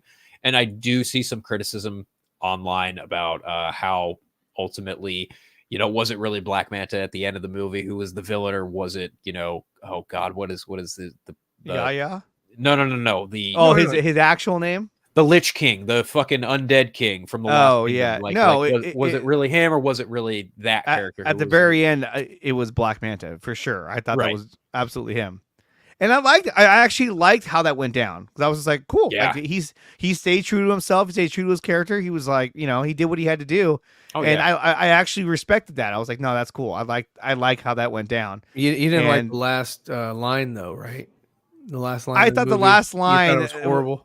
Yeah, where he's like, "Cause I'm Aquaman." Woo! It was like, I was like, okay, I don't know why we had to do that for, but all right, whatever.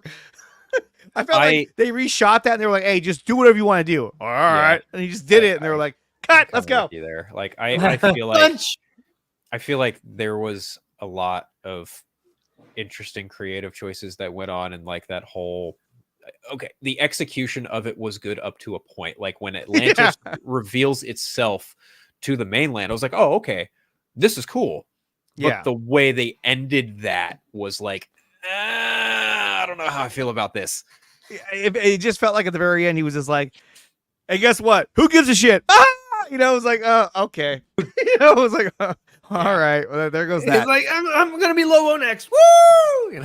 Well, okay. So my thing is that, like, if this film would have came out before the Flash, and let's say the whole Luke and Abney story, honestly, absolutely should have. This film should have came out if it was done in time. This should have came out when the Flash came out, and I think it would have done way better. That's in the summer. This would have been a great movie for the summer, because it was never very deep. It was pretty surface, but they kept. The thing I was telling Ryan was that I felt the pacing in the movie was actually really good. I never really felt like it was like, what are we doing? It's very what are we doing? Yeah, it kind of keeps it moving along. Like Rise of Skywalker? Not like that. That's like Overdrive. But I thought that Yaya did a great job as Black Manta. And in the first film, when he had the suit on, he was like, "I have electric steel." He never really got that cheesy. He was just like, he talked normal. And I was like, all right, cool. I like that. He's evolved. I liked his suit better. In this one, which I didn't think I was going to. I really dug that he had backup helmets this time. Yeah, he made multiple. That was fucking great. That was awesome. And honestly, it makes sense. Like the whole driving point of him being the villain that he is in this movie, like the where it starts off for his character, he's like, "Yo, I just want to rebuild my fucking suit," and then they come to a means where he doesn't. He's like, "Oh, I'm not gonna build one suit. I'm gonna build multiple fucking suits, and it's gonna be grand." And that's true. I don't want your money. I want Aquaman. He does have that line where he's like, "I just want to rebuild my suit," and you're like, all right, cool. But I just thought narratively the movie, I mean, it wasn't the strongest movie ever, but I thought it worked for what it was. And to address Nerd Costa Nostra, what about Amber Heard's? She was definitely cut out of the film quite a bit. I mean, she would just kind of pop in and out. Like all of a sudden it was like, "Oh, Amber Heard's here." You're like, "Woo!" And then all of a sudden she'd just be gone. You're just like, "Oh, she's gone." Okay. Could you tell that there were various rewrites and reshoots? I think in certain scenes, yes. In certain scenes, yeah. He saw one where he didn't have blonde hair. Yeah, so there was a scene in which they were all, it was Amber Heard, Patrick Wilson, Nicole Kidman, and Jason Momoa, when they were all like sitting in a circle talking about what they wanted to do. There was the only scene I remember where Momoa had his hair tied back. And I didn't see any blonde in his hair, like the streaks of blonde. Yeah. And it just kind of seemed like, okay, this is probably a reshoot, because now they're pretty much discussing what they're going to do and how they're going to get to the third act. So I was like, that kind of makes sense, because there was probably something there that had changed. And then not only that, but like, to me, like I could tell where the scene of, Bruce Wayne was supposed to be, because remember he talks to the council and he goes, he starts talking about the sickness. And that's the thing too, is that they talked about this virus or this sickness that's plaguing the people because of the water, but then that just kind of went away. And there was like, they attribute it to, what Manta was using. Sure. And then they just sort of said, okay, that's that. And they just never got back to it. And I'm sorry, but killing Volko off screen Oh man, that was super lame. I was like, here's the thing. "What?" Here's the thing. There's actually a tie-in book that they actually go over like what happened to Volko in it, and like he gets injured in it. But when in the movie when they say, "Oh yeah, Volko fucking died," I was like, "What? No, we're really doing this? Oh god damn it, no." I was really disappointed by that. I was like, in the comic, they fucking show him get hurt, but I guess he died from those injuries. So it's just like, god It was damn just it. dumb. I was like, well, and I don't even it know was unfortunate. if Defoe was even like a part of this production whatsoever. No, from what I understand, there were scheduling conflicts, so he couldn't even be a part of the second film. So I mean, they could have he'll come back recasted in him, the but third one. they could have written literally anything else, but they're like, nah, fuck it, let's just kill him. I was like, Let's just kill him. Dumb, you're dumb. like Amber Heard at one point gets hit and she has like a burn mark, and they're like, oh, she was in the hospital, and then you don't see her for hell. You don't see her until the third act. You're like, oh, there she is. Holy shit. You know, she did a lot of those where all of a sudden she just pop in. You're like, oh, there's Amber Heard. I will say that's her gone. sequences where she did do some action was actually really well done. In the third act, when she used her water kinesis, when they were, yeah. that was cool. I was like, and that was the other thing too, was that the way they did the effects underwater had a much different feel than what they did in the first one. And it sort of had Avatar like 2 had any sort of impact on that? No, but the fighting sequences, how like they would have the camera like moving around the fight as they were fighting. I thought that was really cool. I thought James Wan did a lot of cool stuff in this film. And I look, for a film that got rewrites and reshoots and all this shit, I thought that out of all the films, I mean obviously The Flash was like the most Frankenstein of all of them, but I thought this one came out the best for what they had to work with. Yeah. You know, going through the merger, going through rewrites and reshoots and changes and regime changes, and I thought this one made out the best. So I mean, agree obviously with all of James Gunn's notes. No. Yeah, that's it. That's exactly what I just said. I'm so glad you were here to clear that up. Yeah, I wanted to make sure everyone knew. I try not to think about the reshoot situation with this one too much, because honestly, it even though we know they transpired, honestly, it kind of feels like it went more or less pretty seamlessly outside of that one scene Andre mentioned about the sickness affecting Atlantean people. Like, really, the film does have a really solid pacing to it, despite the fact that, you know, reshoots did take place multiple times for this one. Yeah, and as far as I understand, and I could be wrong, but like James Wan wasn't really a huge part of the reshoot process. That a lot of it was Momoa and Peter Safran. But the way it was put together, I mean, I don't know if he did the final edit and all that, but I thought for what they had to go through, they had a better product. And I think it's because he already had a movie. You look at The Flash, that was his first solo movie. Black Adam, first solo movie. Shazam, I don't care. Shazam is what it is. I mean, it wasn't terrible, but it wasn't really all that great.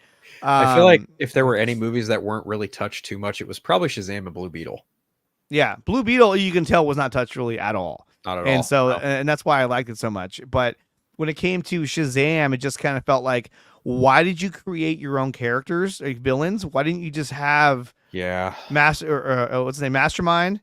Yeah, Mr. Mind. Mr. Mind. Why wasn't he the villain with Dr. Savannah? And like, why even tease that twice? Knowing that you're never going to get it.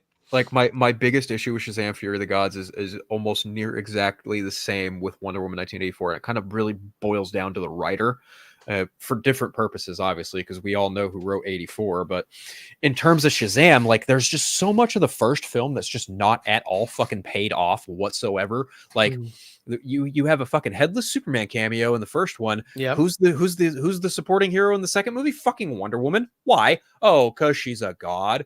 Really? Are you fucking serious right now? Like, come the fuck on. Where was this even established in the first film? It wasn't. And then we're going to do the whole headless hero trope with Wonder Woman. I was like, fuck, dude, come on. And then again, to Andre's point, like, we're just going to make villains for the movie. Fucking why?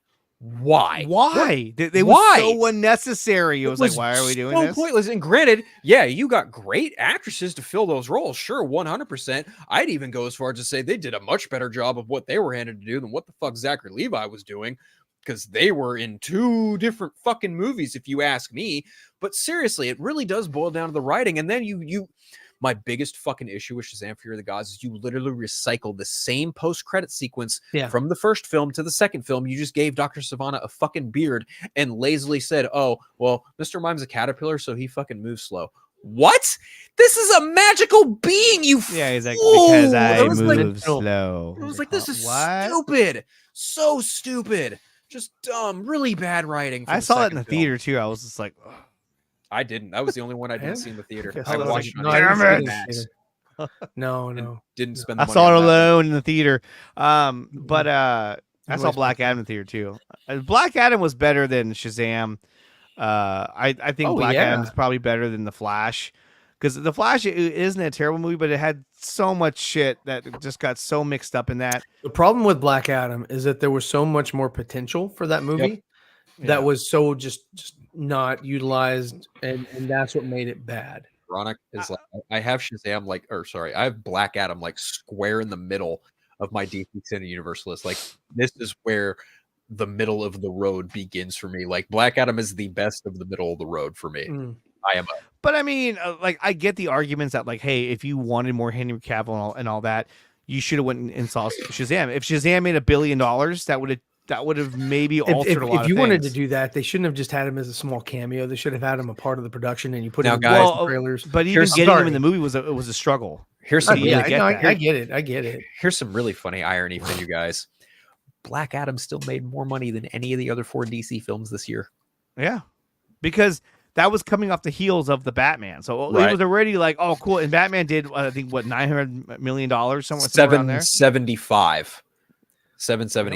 Yeah, it was more than that. But either way, it was a better film. And Aquaman, like I said, you've seen him in his own movie. You've seen him in both versions of Justice League.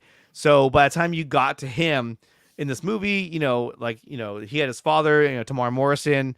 So there was a lot of he ruled with respect. Yeah, there was a lot of familiarity in this movie with all the actors. And I thought Patrick Wilson did an outstanding job because he's the serious always a one. Standout actor, man. And, but he kept stuff he does. He kept the narrative, like the lore of the Atlanteans and all that. He kept that serious. Honestly, I think there is a discussion to be had about, and honestly, it can go either way depending on your preference. Like, I think the best character in Aquaman and the Lost Kingdom is either Orm or Black Manta. Yeah, personally, absolutely. Wow, that says a lot for Yahya because he did really good, dude. Because I'm telling you, at one point he's hiding something from Dr. Shin. Yep, and the way he portrays it was just really good. Like, he was a better version of Kylo Ren in this movie than Kylo Ren was in like The Force Awakens. You know what I mean? I wouldn't go that far, but I would say, but you know what I mean? I get what you're saying, yes, but I would say that this movie cements Yahya's Black Manta as one of the best villains in the universe, standing alongside Michael Shannon Zod and Roman Sionis's Black Mask, and depending on also your preference, Jesse Eisenberg's Lex Luthor. Patrick Wilson was a fucking fantastic villain. Yeah, in the first film, I agree completely. Yeah. I would put him up there too. Yeah, but I do think like if you liked Black Manta in the first Aquaman movie, you're probably really gonna like him in the second movie. Well, the thing I like the most too is that Juan used the same themes, like the musical tracks for each character. Whenever Black Manta had, whenever Orm had a big scene, it was always dun dun dun. It was always his theme. It was like and then same with Aquaman, he had his theme, and they all had their themes, and like it was cool because it was familiar. You know what I mean? Yeah. Well, I think that also helps to have the same composer come back from movie 1 to movie 2. Rupert Gregson Williams composed both films, so there's a plus there. I don't think the composer for Shazam 1 was the same composer for Shazam 2. I think the first one had Benjamin Wallfish, who did The Flash, and then the second film had Christoph Beck. So that's where that film kind of falters for me too. But still, like the Flash score, themes. The Flash score is honestly really not that memorable. No, not at all. And I thought it would be. And instead it was like, wait, theme isn't memorable. I don't remember that. I remember Shazam. I don't remember that at all. I vaguely remember Shazam's theme from the first film. That's the only thing I remember from Shazam 1 was Don't Stop Me Now from Queen. when they're doing when he's filming him doing all the superpowers. Right. That was the one song I remember the most out of that entire movie. Yeah, but I do think that the second Don't film stop me, no. I do think the second Aquaman film absolutely benefited from having everyone's themes make a reprisal 100%. And Sure. even like, and to Such Andre's a John Williams thing to do. Yeah, pretty much. To Andre's point, like when I heard their themes, I was like, oh, this is familiar. This is great. Yeah. Like, especially with Black Manta. Like when you hear the theme, even before you see Black Manta, I was like, oh, he's coming. Great. Awesome. This is a very important question for me. You guys need to answer that one. No. Great. No. Yeah. Great. There was no Pitbull in Aquaman 2. So there was not any Pitbull. It makes it put that out film. there. But there was a lot of Born to Be Wild. Yeah, and right off the bat too, I was like, "Oh, okay, we're gonna go this route." But all right, we cool. begin the movie with Born to Be Wild. We end the movie with Born to Be Wild. I was like, okay, this is they did. You're right. Okay. I was I'm like, Aquaman, Born to Be Wild. Yeah, pretty much. Yes, dude. that is right. literally how the movie begins and ends. It's like, I'm Aquaman, born to be wild. They're getting you set up for But Lobo, man. he's right. It started with that, and then it ended with that. It was like, oh, we're Now, back to this again. All right. That was not a James Wan call. I gave it a pass Probably not. because they only did it twice. They didn't fucking overdo it like Thor: Love and Thunder did Guns N' Roses. Oh yeah, it was all over that movie. It was all over that fucking movie, and I was Or, like, okay, we can stop now. I'm sure Ryan would argue that ZSGL had too much. They did. They did. I don't think I so. liked it. I liked it in like 2 scenes that they used it in. I was like, oh yeah, that's really powerful. I But bet then you if they a guy stuck was it doing in. it, he'd have been like, yes, this is great. It's like, that sounds like a war cry. I'm gonna take my shirt off. I'm gonna practice that. That's my war cry now. Like I get the inclusion of Born to Be Wild. I completely get it because this Aquaman is very nomadic. He was very nomadic, and now he's very like, oh, I'm the king now, and I'm a fucking dad. And it's like, okay, yeah. I mean, he does say he was like, I'm a king. I'm also a dad as well. It just I had a lot more fun with the movie than I thought I would. I'm the king of Atlantis. And this one I'd probably give, I don't know, probably a 6 out of 10. Yeah, but it was just Patrick Wilson eating a cockroach. But it related to a joke earlier in the movie, so it was like, oh, okay, I get it. Well, not, I mean, it served no purpose. It was just like, But how does that connect okay. to Superman Legacy? It doesn't. It doesn't. They Then literally James Gunn has just. failed as a director. Fuck. I was like, oh, I Okay. see why they did that now. If Got there it. was one thing in that movie that I absolutely was not a fan of, it was that. I was like thinking to myself, you could literally end this movie any other way. You could end it with a gag with the fucking baby and it would have been funnier. But oh my God, no. They were like, no, let's have Patrick Wilson eat a fucking burger, take a bite out of it, then see a cockroach, then pick up said cockroach, put it in said burger, and then fucking eat it. I was like, what are we doing here? This is really the last shot in the DC Extended Universe? Really? It's such a disappointment. Do you dude. realize Because they that they didn't eat want their burgers anything. They didn't want anything to lead to anything Sure, else. And I that get was that. the mistake. I But that was the understand mistake they made in Shazam, is that they had an end credit scene where you had Economos and Yes. Harcourt there. It was like, why are we getting this when we know it's not going anywhere? Like, why the would thing you even film that? But the thing is, you don't even have to allude to anything in the future. You could have just done something else entirely that would have been probably 10 times fucking This is funnier. perfect. This is perfect right here. The DCU begins with the birth of Kal-El and ends with Ocean Master eating a burger with Yes. a cockroach in it. Yes. Yeah. It That's comes about as... full circle. Do No. they reference the Justice League? I don't believe so. It's not here yet. Do they? They don't. I don't think so. No. Because I mean, okay, so let's say they were going to do the whole, bring back Henry Cavill and Ben Affleck and have the Barry find us. You have to find us. Let's say they were going to go the whole DeLuca and Abney route that they were setting up for the end of the Flash. I believe that obviously, yes, you would have gotten the Ben Affleck Batman scene in this movie, one or the other, because I mean, both of them were, but no, it would have been Ben Affleck. And I feel like at the end of this film, when he's talking to the UN or United Nations, whatever, I feel like Superman and Wonder Woman should have been there. It would have made sense to have them like arrive or floating in the background, like being present at this huge event in which Atlantis is revealing itself. You know what I mean? Like, really fucked up. You know what's really fucked up? Like I mentioned earlier, I read the tie-in comic that goes in between Aquaman 1 and 2. And in that comic, they literally have Wonder Woman and Flash make appearances in the beginning of the fucking book. It's a mini team up between Aquaman, Wonder Woman, and Flash, and they all stop these fucking, oh man, I don't even know what you call them. Like not terrorists per se, but they're just like bad guys. Bandits. They're essentially bandits, sticky rummaging bandits through the sea. Wet bandits actually would be the better term, like, because it kind of leads into a villain that Aquaman fights at the end of the book. But yeah, the book opens up with a full-on fucking team up with Wonder Woman, Aquaman, and Flash taking out these fucking wet bandits, and it's actually really fucking cool. But I do think that like could have other characters popped up in this movie. Yeah, sure.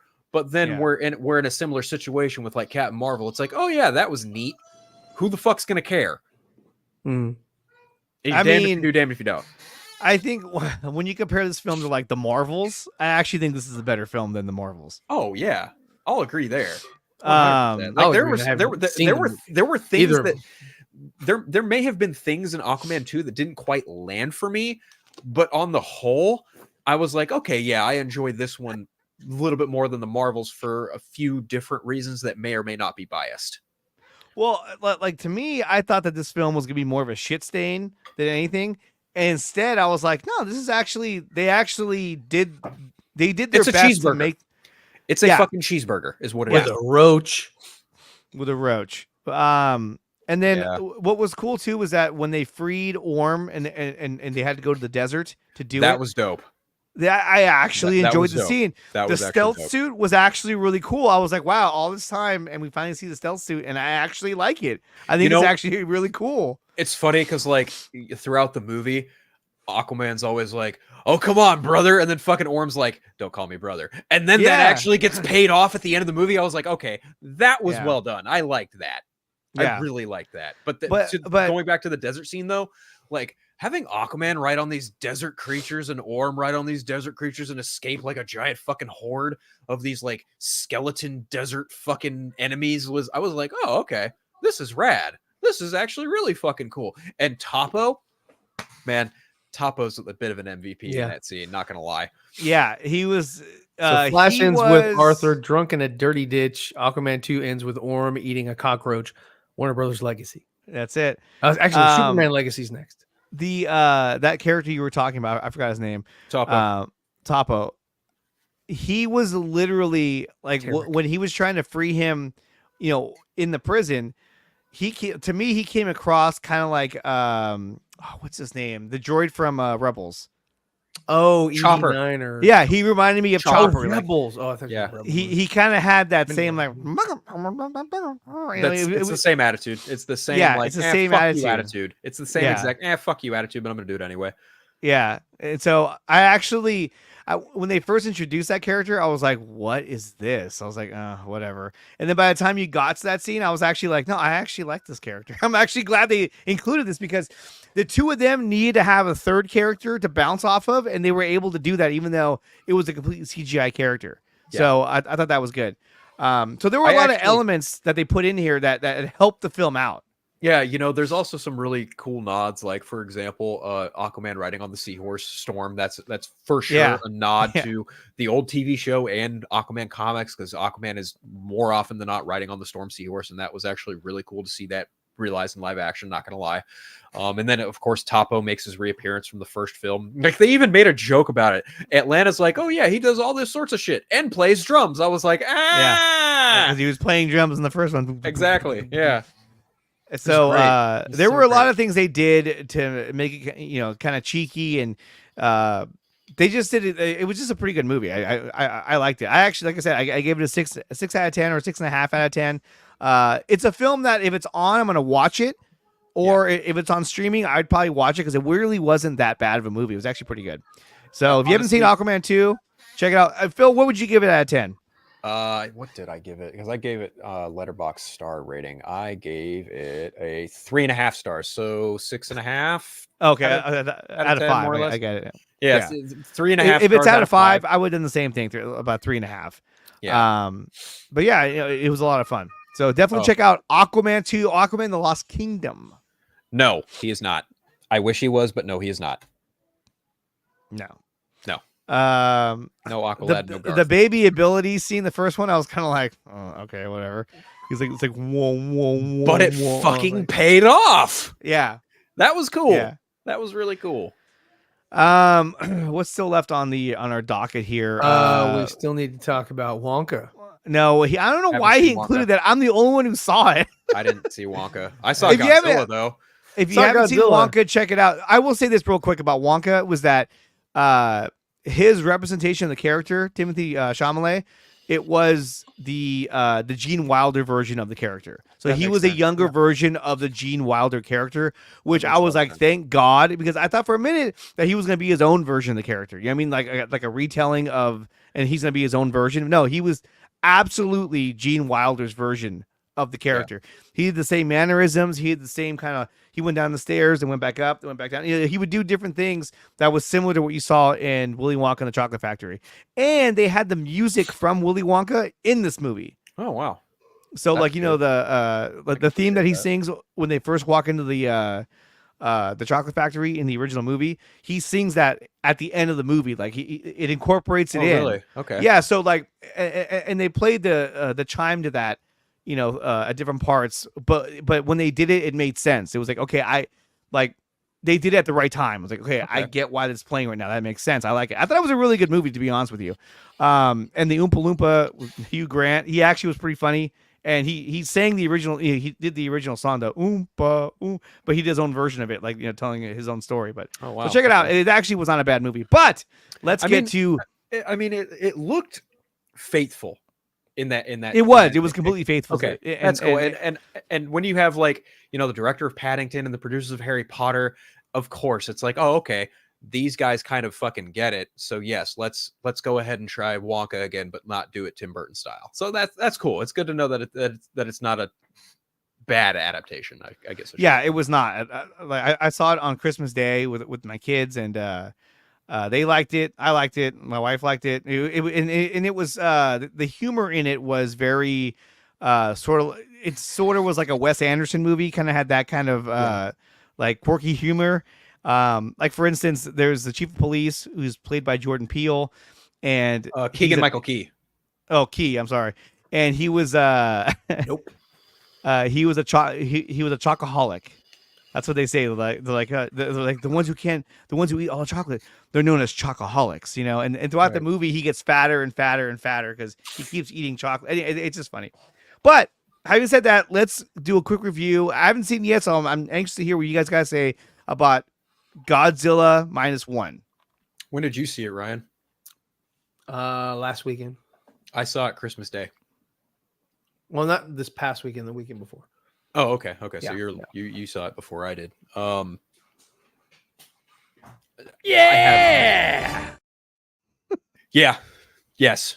That pretty much encapsulates my entire reaction to Godzilla I almost said King of the Monsters. Godzilla -1. Like, from start to finish, it is a straight up encapsulating movie. Like you are drawn in from the go, and it is just a non-stop machine of a movie, and it is phenomenal in terms of storytelling, visuals, characters, pacing, monster havoc. Like everything about this movie is very, very true to who Godzilla is as a character, and it was fucking phenomenal from start to finish.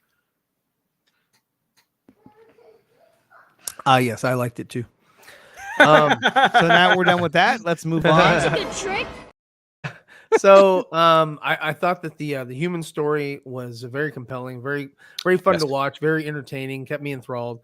I like, the sort of like, how they, kind of address certain things. It made the kamikaze stuff was interesting. It made some sense. It did feel a little bit like, I guess whoever made the film was sort of apologizing for being a part of the axis of evil or whatever, and it felt like that.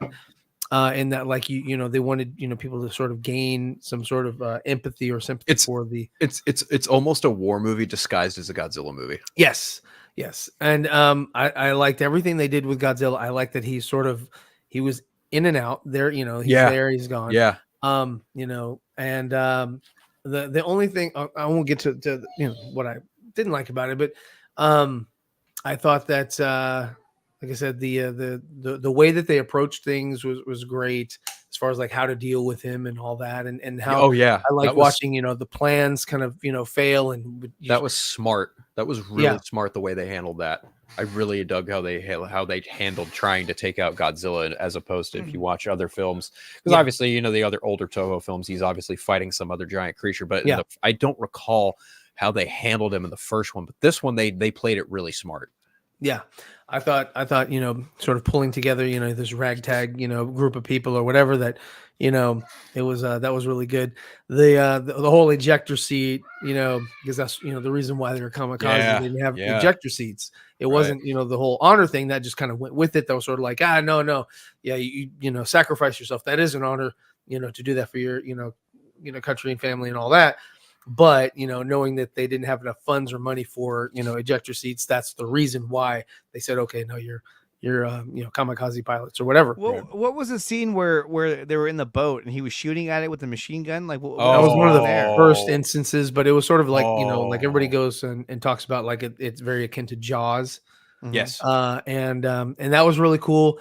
The only thing that kind of had me weirded out a little bit was when they shot him in the face, and like it's sort of like, he lost a lot of cartilage, skin, whatever. And then he sort of like healed himself. That was an interesting choice, because that's just showing like the caliber of what they're really dealing with too. And like, even it's funny because like the beginning of the movie, you see Godzilla and he just fucking tears this island up, and he's not even full size either. Yeah. Oh, really? Dude, He's smaller? To be honest, he was smaller. He's like a big iguana. He's like a fucking Tyrannosaurus Rex, dude. He is, pretty much. Oh, wow. And I like that character's design. I thought it was great. Yeah. I actually thought it was better than his full-grown design. His full-grown design, kind of showed, okay, it's kind of like the Hulk. When the Hulk is a little bit like he's larger, he's kind of disproportionate. But they also showed it to where it was like, he had a bigger sort of bottom, right? Yeah. Like he had fat thighs, just it's sort of like, do a callback to what he used to look like with just a guy in a costume, right? So I get that, but I liked the very first scene when you saw him, the island. I loved the character design of him, and I was like, ooh, if they just grown that and just kind of like elongated some things here and there or whatever, that would have been great too. But I mean, I got over that pretty quickly, but it was it was in the way that they dealt with him at the very end and all that was really great. One thing that I thought was funny, it just kind of made me chuckle. I was like, okay, so what you're telling me is that Godzilla is on the top of the water and he's floating like a duck. I didn't even realize that until you said it, but you're so right. I was like, wait a minute. He's got those big old legs. Like, he's got them big old legs. So one of the funny scenes it was pretty good. It was the press, and the press was on top of a building. Yeah. And they were, like filming him and like, oh, look at this ugly monster I was in or whatever. And then, their building falls apart. And I liked that he didn't take notice of them. He's just too big. And so that was really he's cool. just like, well, moving along. Yeah, moving along. And destruction. That was cool. I thought that the girl at the end I like that, she lost her eye, I guess. Maybe. But I mean, the way that she got fucking blown back, I was like, dude, whatever you hit, you fucking died. But she didn't die. It was, but giving that disbelief made the aspect of it, like when they found her, like that much more powerful. Yeah. And I dug that. I liked that. I thought that was really it was kind of clever how they did it, but again, I was like, dude, I'm sorry, you would have died. But I did like it. I liked how the main character, sort of like went through his development as far as like, sort of like these are living tenants, or not tenants, but like roommates. I'm not really a part of this, until he finally figures out that, oh shit, I'm actually in a family. He kept arguing with these people or whatever. Like, no, don't fucking call me this. I'm not this.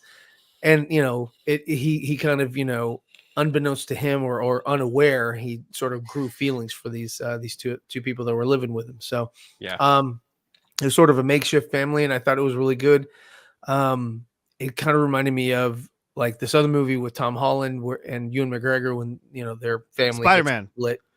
No, No Way Home. No Way Home. Their family gets split because of a tsunami, and then they have to find each other or whatever. At the end. Okay, yeah. The Impossible. Yeah, The Impossible. And that was a good movie.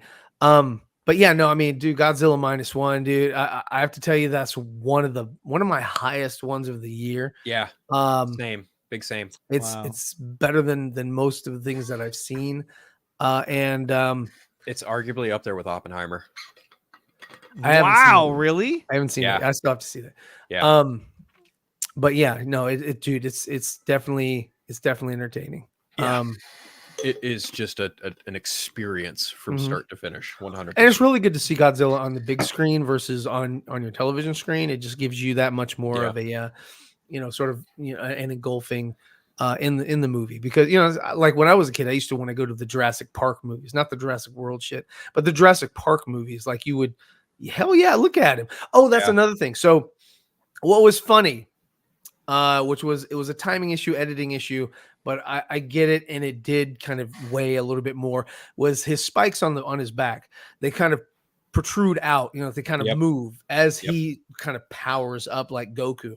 And you could see it kind of happening. So it's like, just kind of all the way up his spine until finally his eyes start glowing and he's, ready to shoot. And at the end, when the kamikaze plane is coming towards his mouth, there's this long ass pause. We're like, dude, these motherfuckers are all dead, because there's no way you can slow-mo that shit enough to where he doesn't fire his beam, and just incinerate everyone in the wake of that. And but I get it. I think visually they took cues from Godzilla 2014 and Shin Godzilla and kind of came to a very happy marriage between the two. Mm-hmm. And that's the Godzilla we ended up with in -1. And I actually really liked it, because I like Shin Godzilla a lot, but I thought the look of Godzilla in that movie was a little questionable. Wonky. Yeah. Like the way his mouth opened up in all sorts of different directions. I was like, I don't really like that much. And I do like the design of Godzilla in, King of the Monsters and Godzilla vs. Kong. It's arguably my favorite look of Godzilla. I dig it. But this is a really good representation of what we used to get back in the 80s. And I can agree with that. 70s, 80s, stuff like that. So it was really good to see, him in action. Yeah, that's -1 Godzilla, and it looks phenomenal, honestly. That's a toy. I don't care. It still got looks the great. little right here. I didn't realize that. But no, it looks really cool. Well, the actual product may differ slightly from photos. Yes. It might. Not a flying toy. Not a swimming toy. Not a swimming. What do you think? Like a duck? Yes. Yeah, he has to be floating on, because what they did was like, Phil, I was enthralled by that. I was like, wow, they're sinking his ass like he's treading water. And then they brought him up, from like cooling him down. I thought he was gonna fucking fall apart like one of those stone statues or some shit, when they brought him back up to the surface, because they were trying to shift the temperature, or his temperature, to sort of make him go into like a comatose state or whatever. And I thought it was a really clever plan. Didn't quite work the way they thought that it would, but I dug it. But yeah, no, he's floating like a fucking duck as he's going across the fucking ocean.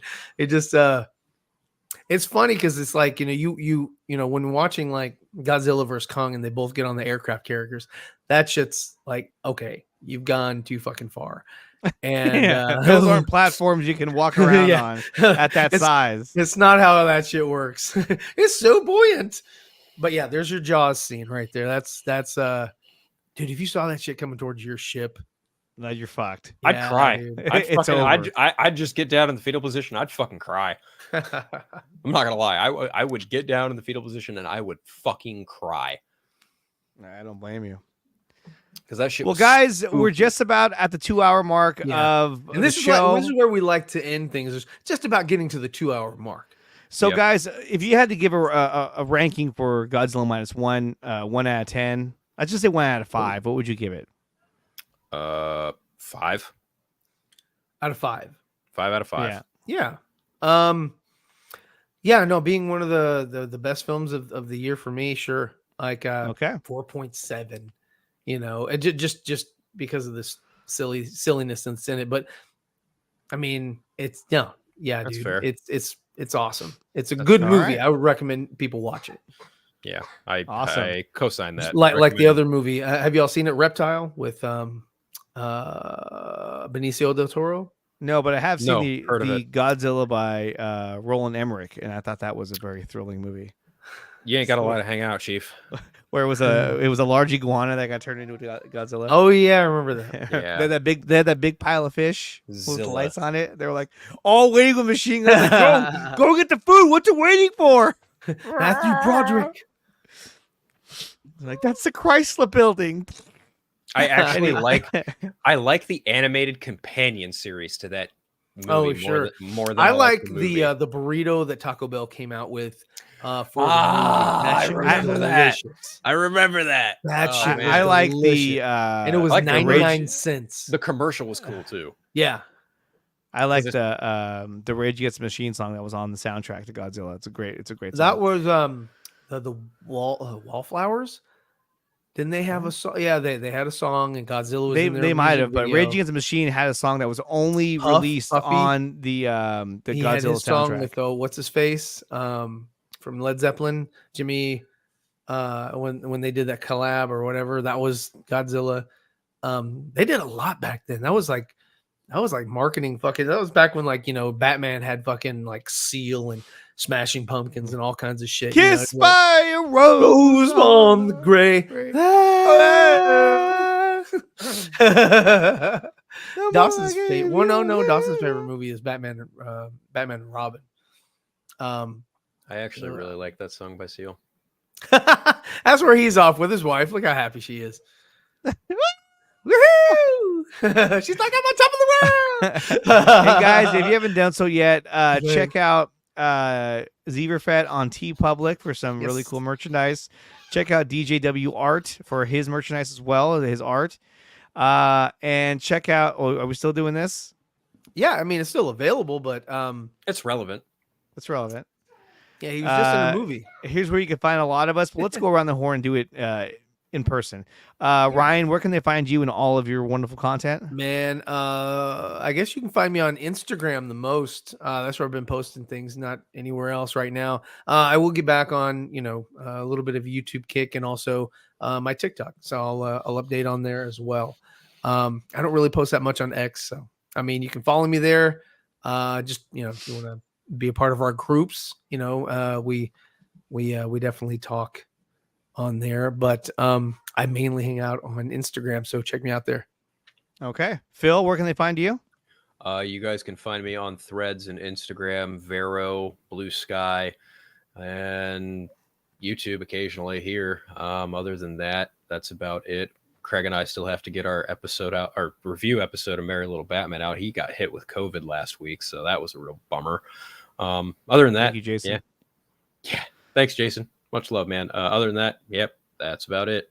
All right. And you can find me on Nickatina over on YouTube. I also have an account on X, Instagram, and on Vero as well, which is the little handle right there. Yeah, there you go. Tell them where they can find you, Andre. I just did. And I just put out a new video. So check that out. And check out Zeeverfett and DC United. Like and subscribe to their channels and my own as well. And this channel, which is the 4Nerds Network. Definitely subscribe to this channel and smash the like button before you go. We try to come here every week and do these shows for you guys because we love talking with you and we appreciate all the comments. We try. We try to appreciate all the comments.